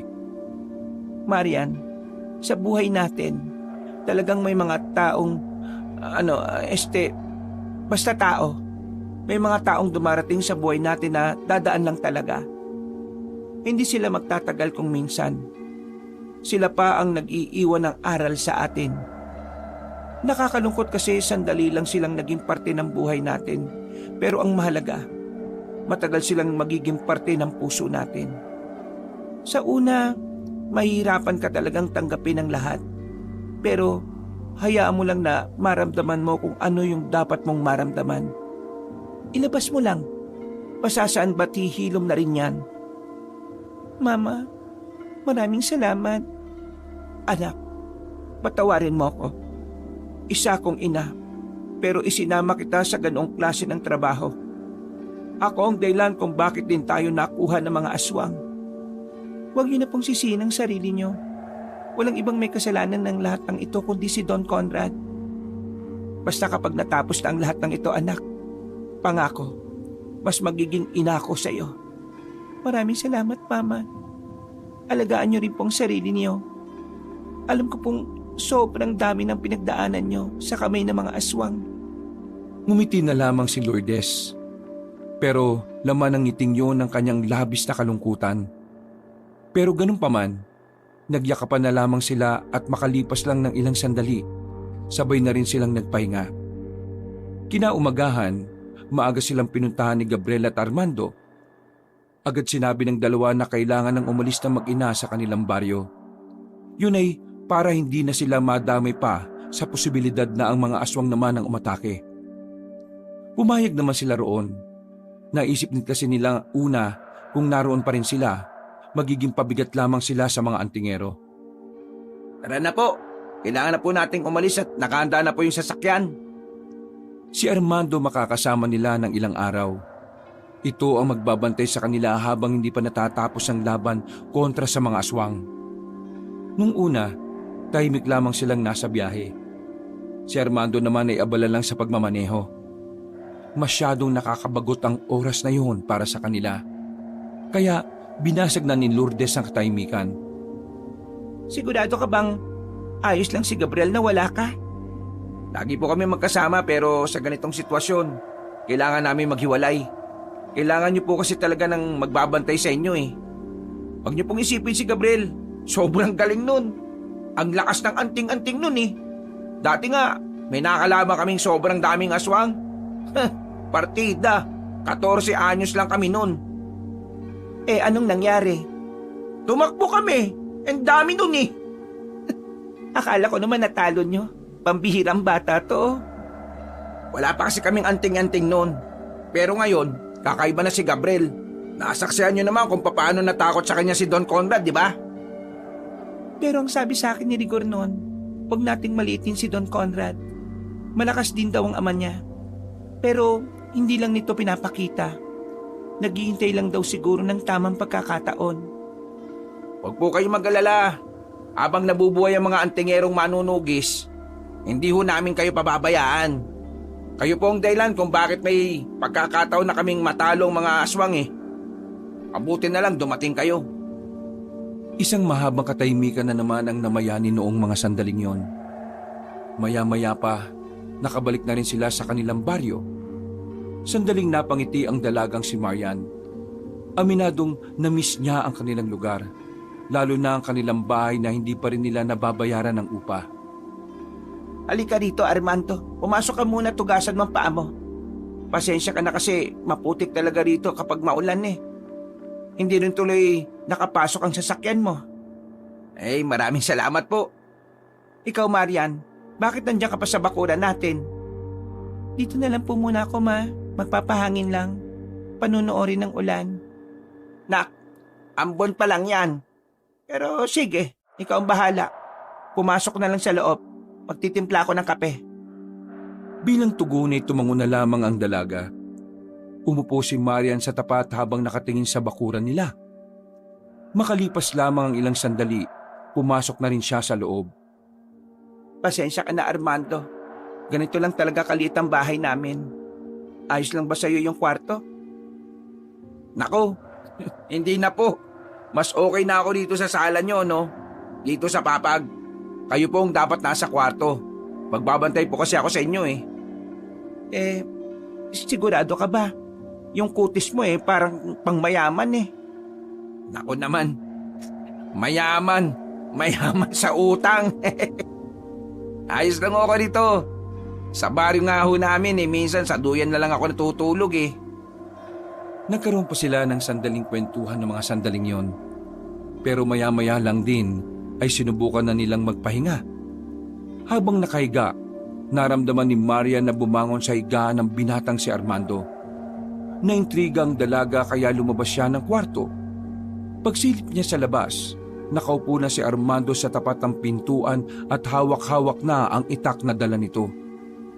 Oh, bakit gising ka pa? Hindi pa rin ako makatulog eh. Ikaw, bakit hindi ka pa natutulog? Hindi ako nakakatulog sa unang gabi sa ibang bahay. Kaya eto, naisipan ko na lang na magmasid-masid. Gusto ko lang makasiguro na hindi tayo nasundan ng mga aswang dito. Tumabi si Marian kay Armando. Bumuntong hininga ito at saka muling nagsalita sa nababahalang boses. Nababahala ako eh. Paano kung mapahamak si Gabriel? Baka hindi na naman kayanin ng konsensya ko na may isa na namang nawala dahil sa akin. Ano ka ba, Marian? Sinabi ko na nga sa inyo kanina, di ba? Wala kayong dapat ipag-alala kay Gabriel. Siya ang pinuno ng mga antingero. Pinagalang siya kahit matatanda pa sa amin. Ibig sabihin lang nun, malakas talaga siya. Yung nakita mo nung gabi, nakpo, wala pa yun. Eh ikaw, malakas ka ba? O teka, bakit? Pakiramdam ko, inuhusgahan mo ako sa tanong na yan Hindi naman. Oy, natawa ka na O di ba? Mas maganda ka kapag natawa. Tawa ka na lang palagi. Loko ka 4 na araw na ang nakalilipas mula nang bumalik sila Marian sa kanilang baryo.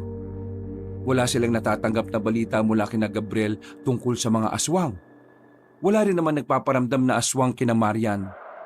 Sa isip-isip nila, marahil nagpaparami na naman ng mga aswang, kaya hindi na muna yun lumilitaw. Bagay na kinababahala ni Marian. Ayaw na kasi niyang maulit ang nangyari sa kanilang mag-ina. Anong sabi ni Gabriel? Nakausap niyo na ba siya sa telepono? Kagagaling ni Marian at Armando sa labas matapos makigamit ng telepono sa tindahan ng tinapay. Hanggang ngayon, wala pa rin sinyalis ng mga aswang eh. Pero sabi ni Gabriel, susunod siya rito mamayang gabi. Masama raw kasi ang kutob niya na baka tayo naman ang biglain dito. Pero huwag kayong magpapanika. Kasama niyo naman ako ngayon eh. Ah, ganun ba? O sige, kumain na muna kayo. Anong oras na rin no?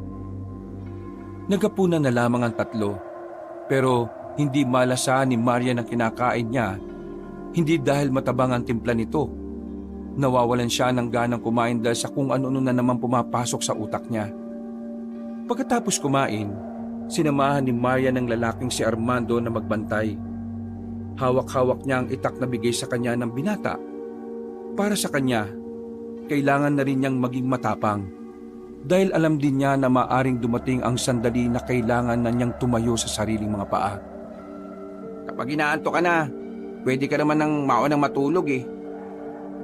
Hindi, sasama ako sa pagbabantay. Eh kung yan ang gusto mo, edi sige. Tahimik lamang silang nakamasid sa kanilang paligid. Wala silang nararamdaman na kahit na anong banta mula sa mga aswang.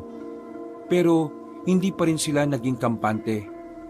Maya-maya lang, nakarinig na sila ng mga yabag ng paa. Napatayo sila nang akalaing mga aswang na ang paparating. Pero nakahinga sila ng maluwag nang makitang si Gabriel ang nasa tapat nila. Kasama nito ang ilang antingero. Ay nako, buti naman nandito na kayo. Nasaan si Ate Lourdes? Kailangan niyong umalis dito. Bakit? Nandito na ba ang mga aswang? Paparating na sila.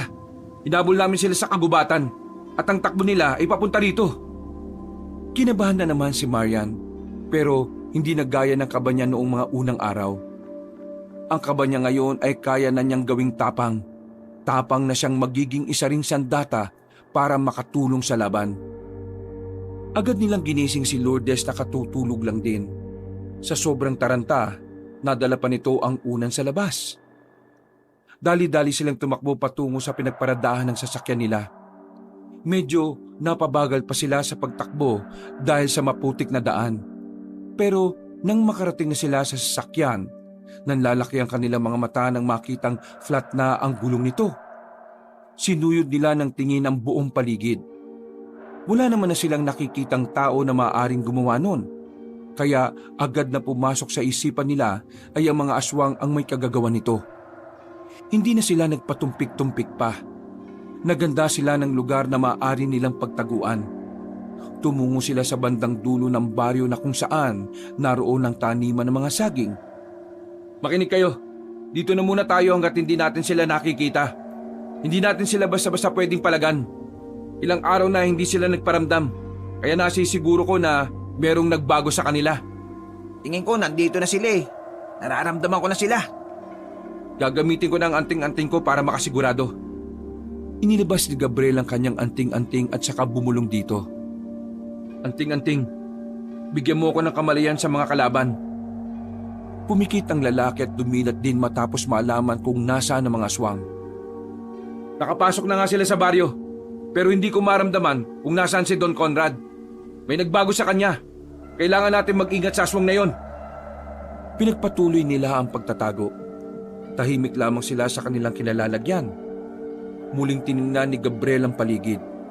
Pero wala pa rin itong maramdaman na Don Conrad.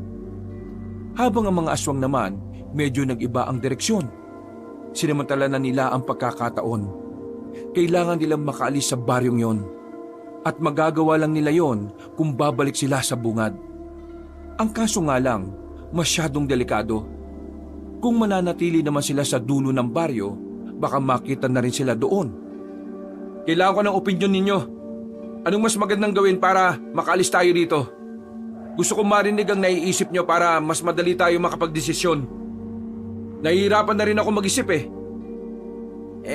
Pwede natin silang dituin. May iwan dito na maghihintay sa pagdating nila habang ang iba naman dadaan sa ibang parte ng baryo. Hahanap ng pwedeng masakyan. Sasakyan lang ang pag-asa natin para makaalis tayo rito. Bakit pa kasi natin sila tatakbuhan? Hindi ba talaga natin sila kaya ngayon? Nakakahanga yung tapang mo, Marian. Pero sa ngayon, kulang tayo sa bilang. At isa pa, Medyo mabagal kami kumilos dahil sa inyong mag-ina. Pasensya na pero yun ang totoo eh. Kaya ang mas mainam na gawin dito, kayo ang dapat maunang makaalis. Tama si Armando, kailangan natin ng sasakyan. Paano kung sa sasakyan, doon naman tayo hinabol? Magiging 50-50 ang tsansa natin kapag nasa sasakyan na tayo. Pero kailangan nating isugal ang 50% na yon. Kailangan natin mag-ingat. Iba talaga ang pakiramdam ko ngayon kay Don Conrad. Ano nga ang plano mo? Maiiwan ang mga tao natin dito. Tayo Armando, sasamahan natin sila. Ayos lang sa kanila na maiwan dito. Nag-thumbs up pa ang mga kasama nila bilang pag-aproba. Wala na silang sinayang na sandali. Naglakad na rin sila paalis at naghanap ng mas ligtas na madaraanan. Pero hindi pa man sila nakakalayo. Natanaw na nila ang ilang kalalakihan na naglalakad. Palingon-lingon sa daan. Para bang may hinahanap. Alam na agad nila na aswang ang mga yon. Kaya tumigil na muna sila sa gilid.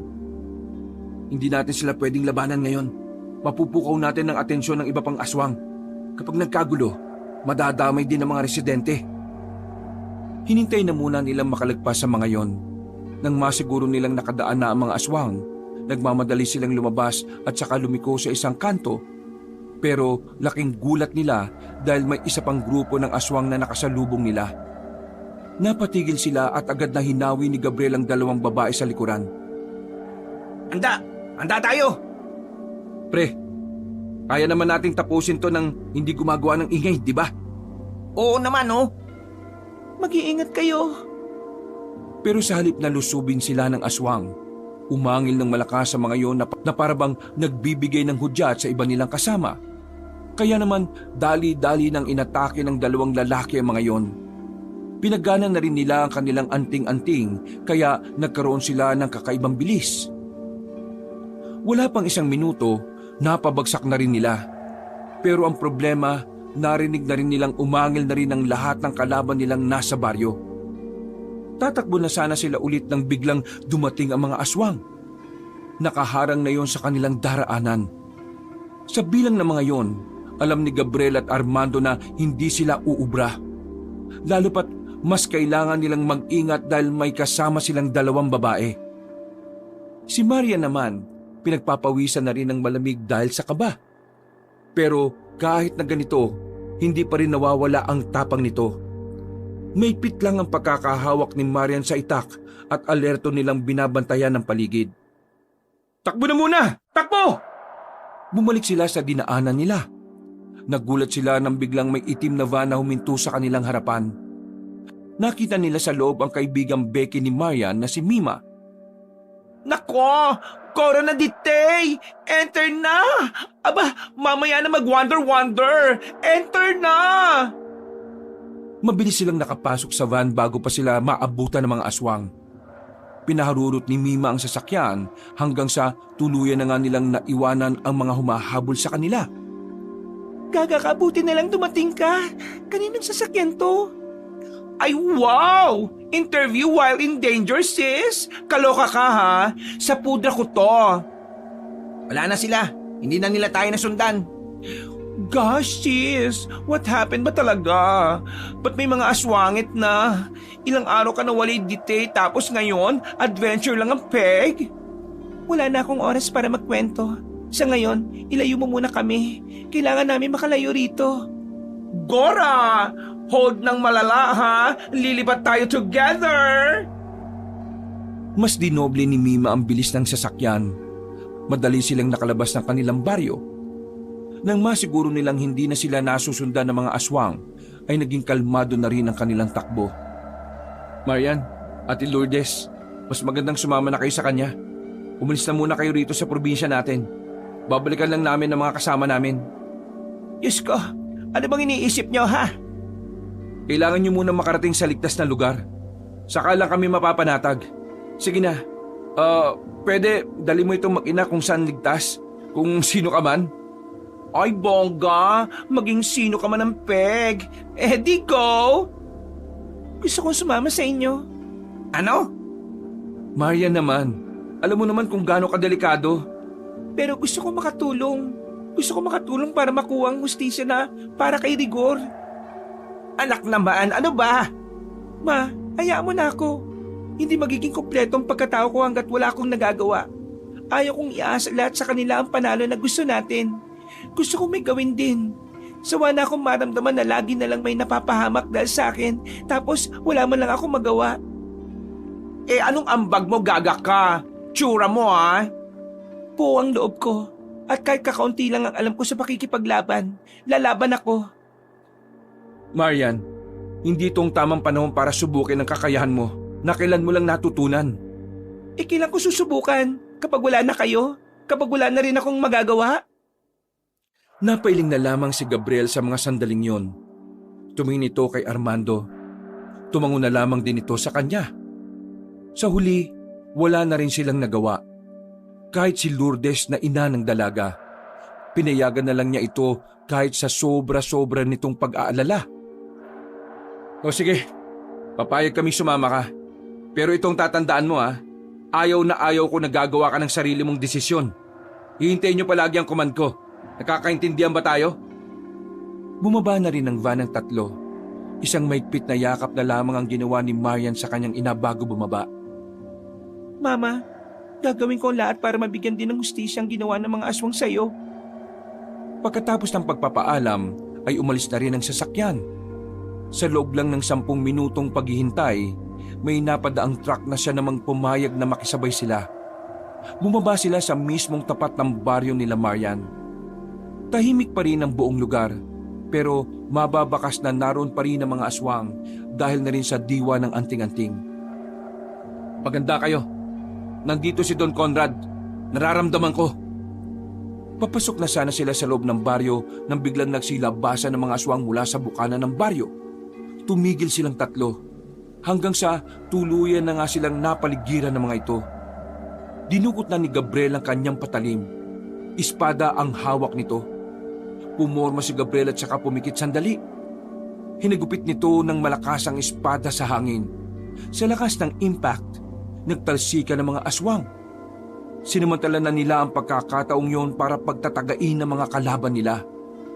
Halos kalahati agad sa mga kalaban nila ang nalagas. Pero hindi pa rin doon natatapos ang lahat. Lumusob pa rin ang mga aswang sa kanila. Habang nagaganap ang labanan, hindi naman nilalayuan ni Armando ang dalaga. Nababahala kasi ito na baka bigla na lamang madali si Marian. Pero laking gulat ng dalawang binata nang biglang lumusob ng mag-isa si Marian. Bara-bara nitong winasiwas ang itak. 3 ang tinamaan sa leeg. Nang dumistansya ang mga yon, ay agad na hinila ni Gabriel ang dalaga pabalik. Anong ginagawa mo? Kung lulusob ka, gamitan mo naman ng utak, ng estilo. Mamamatay ka ng maaga sa ginagawa mo eh. Ganun ang style ko eh. Ang bihira ka naman. Oh, ako naman May mga binanggit na Latin na salita si Armando. Nakita na lamang ni Marian kung papaanong lumundag na mataas ang binata. Walang kahirap-hirap nitong tinamaan ng hiwa ang mga aswang. Hindi pa ito nakontento. Tinarak pa ni Armando ang gamit nitong itak sa ulo ng isa. Sa puntong ito, wala nang nararamdaman si Gabriel sa presensya ng mga aswang. Pero laking gulat nila nang lumitaw na ang pinakahuli nilang makakalaban, si Don Conrad. Agad na humigpit ang pagkakahawak ni Marian sa itak. Kapag nakikita niya ang mukha ng Don, pagkamuhi lang ang nararamdaman niya. Naalala lang niya ang lahat ng kasamaan nito sa mga taong malalapit sa kanya at maging sa iba ring biktima nito. Hindi nyo talaga ako binibigong pahangain Nagawa nyong talunin ang mga bagong aswang na ginawa ko. Tunay ngang magagaling ang mga antingero. Pumalakpak pa ang Don para magpakita ng pagiging sarkastiko nito. Naglakad pa ito ng kaunti palapit sa kanila. Tumigil lang ito nang tutukan na ni Gabriel ng espada. Tapusin na natin to, Don Conrad! Tapusin? May kasama kayong babae tapos may lakas kayo ng loob na sabihin niyan sa harapan ko? Ibang klase kayo! Ang dami mong daldal! Mabilis na lumapit si Armando at nakarating ito kagad sa gilid ng Don. Sinubukan itong hiwain ng lalaki sa tagiliran. Pero nagulat ito nang biglang makailag lang si Don Conrado.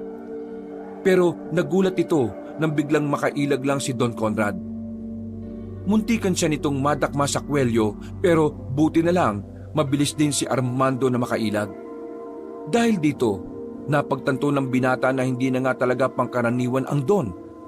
Aminado si Armando na hindi nito kakayanin si Don Conrad kung hindi siya tutulungan ni Gabriel. Labas tangan! Inutil! Anong tingin mo sa akin? Madali lang akong matatamaan ng pangkaraniwan mong atake? Ipapatikim ko sa inyo ngayon kung paano ako magalit! Sinira niyo ang lahat ng pinaghirapan ko! Kaya ipaparanas ko sa inyo ang impyerno! Nangitim ang kulay ng lahat ng mata ni Don Conrad. Nagkaroon ito ng malapad na pakpak. Mabilis agad itong nakalipad palapit sa kanila. Una nitong tinamaan ay si Armando. Sa lakas ng suntok ni Don Conrad, muntikan nang hindi makahinga ang binata. Buti na lang ay ginagabayan pa rin ng anting-anting si Armando. Kung hindi, baka namatay agad ito sa isang suntok lang. Hindi na rin nagsayang ng pagkakataon si Gabriel. Ginamit na rin niya ang kakaibang lakas na nagmumula sa anting-anting. Parang hangin lang siyang nakarating sa harapan ng Don. Tinaga niya ito sa dibdib, pero nadaplisan lang. Kitang-kita na kahit papaano bumagal si Don Conrad. Pero dahil sa nangyari, tila mas lalo lang lumakas at naggalit ang kanilang kalaban. Sumigaw ito ng pagkalakas-lakas. Nag-uumbukan na rin ang mga ugat sa kung saan saang parte ng katawan nito. Magbabayad kayo! Biglang nadakma ni Don Conrad ang lalaking si Gabriel. Isang malakas na suntok ang tinanggap ni Gabriel. Naramdaman pa ng binata ang pagkabungi ng mga ngipin niya. Nang tumilapon si Gabriel sa harapan ng dalaga, saka lamang napagtanto ni Maria na hindi nga talaga biro ang pinasok niyang gulo. Ikaw naman babae, anong gagawin mo ngayon? Tingin mo ba kakayanin niyo ako talaga? Kahit anong anting-anting pa ang gamitin ninyo, walang makakatalo sa akin! Ikaw na ang isusunod ko! Nang dahil sa'yo, nasira ang pinapangarap ko para sa lahat ng mga aswang. Dahil sa'yo, nagkandal leche-leche lahat ang pinaghirapan ko. Kaya pagbabayaran mo ito! Tumakbo na si Don Conrad patungo kay Marian. Buti na lang ay pinukulan ni Armando ng bato ang Don. Tinamaan yun sa ulo na naging dahilan para mawala ang atensyon nito kay Marian. Buwisit! Hindi ka na nga makalakad dyan. Gumagawa ka pa talaga ng paraan para mabuwisit ako sa'yo. Sige, tanggapin mo ito! Akmang dudurugin na sana ni Don Conrad ang mukha ni Armando, pero agad na nakabangon si Gabriel. Isang malakas na suntok din ang ginawa nito sa tagiliran ni Don Conrad. Ang kaso nga lang, masyado matigas ang katawan nito. Dinakma si Gabriel ng Don. Dinakma din nito si Armando at pinag-untog silang dalawa. Nanginginig na si Marian sa takot ng mga sandaling yon. Ang tapang na pinaghirapan niyang mabuo, naglaho na lamang na parang bula. Bakit? Bakit wala akong magawa? Bakit ako natatakot ngayon? Habang naririnig ni Marian ang nakakalokong tawa ni Don Conrad, bigla niyang naalala ang mga sinabi sa kanya noon ni Rigor. Nanlalaki ang mga mata niya. Kinapa niya ang leeg niya at dito napagtanto niya na may suot pala siyang kwintas. Binigay ito sa kanya ni Rigor noong huli nilang pagkikita. Naramdaman na lamang niyang tila umiinit ang kwintas. Hindi niya alam kung anong ibig sabihin nun. Basta parabang unti-unting nabubura ang takot sa kanyang kalooban. Ikaw babae, hindi na muna kita gagalawin. Naisip ko na mas maganda palang makita mo muna kung papaano mawawala sa iyo ang mga mahal mo sa buhay. Kaya ngayon, mamili ka. Sino sa kanilang dalawa ang gusto mong mauna? Kapag hindi ka pumili, ikaw ang uunahin ko! Hindi nakapagsalita si Marian. Para siyang napipi. Natameme dahil sa kakaibang nararamdaman niya sa kanyang katawan. Hindi ka pipili? Pwes, ikaw na lang ang papaslangin ko. Madali naman akong kausap eh. Unti-unti nang lumapit sa kanya ang matandang aswang. Nang nasa harapan na niya ito, itinaas na ni Don Conrad ang kamay nito ng may mahahabang kuko. Sasaksakin na sana nito ang dalaga pero nagulat na lamang ito nang hindi dumadapo ang dulo ng kuko niya sa dibdib ni Marian. Ilang beses pa nitong inulit yun hanggang sa hindi pa rin nito magawa. Naisipan na lamang ng Don na suntukin ang dalaga. Pero hindi pa rin dumidikit ang kamuo nito kay Marian. Ha? Anong nangyayari? Bakit hindi kita tamaan? Don Conrad, kahit ako rin, hindi ko alam. Pero ang alam ko lang sa ngayon, kailangan mo nang mawala. Laking gulat nilang lahat nang parang hangin na nakalapit si Marian sa Don. Naitarak na ni Marian ang hawak na itak sa dibdib mismo ni Don Conrad. Sa puntong yon, otomatikong napaluhod ang aswang. Walang humpay ang pagsuka nito ng dugo. Anting-anting ng alak ko! Tuluyan ang napahiga si Don Conrad at ilang segundo lang, binawian na rin ito ng buhay. Samantala, dali-dali namang tumayo si Gabriel kahit na ilang beses itong natumba. Buong pagsisikap itong lumapit kay Marian para alisin ang suot na anting-anting. Ayon kasi kay Gabriel, nakakasama sa tao ang paggamit ng anting-anting ng mga aswang. Nawalan ng malay si Marian matapos maalis sa kanya ang kwintas. Matapos ang labanan na yon, dumating na rin ang mga kasamahan nila. Inalalayan na silang makaalis sa lugar na yon. Mabuti na lang din ay bumalik ang beke na si Mima. Isinakay na lamang sila at saka dinala sa pagamutan ng tatlo. 4 na araw bago tuluyang magising si Marian, payapa na ang baryo. Wala na ang mga aswang. At sa wakas, makakapagsimula na rin sila ng bagong buhay ng kanyang ina. Samantala, ang anting-anting naman na binigay ni Rigor kay Marian, ibinaon na lamang nila sa lupa. Kahit na may nawala, kahit na may mga nagbago sa buhay nila dahil sa mga nangyari, nagawa pa rin maging positibo ni Marian at ng kanyang ina.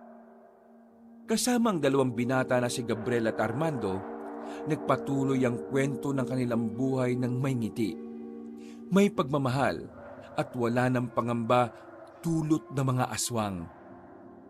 Wakas. Dahil sa kahirapan, napilitang pumasok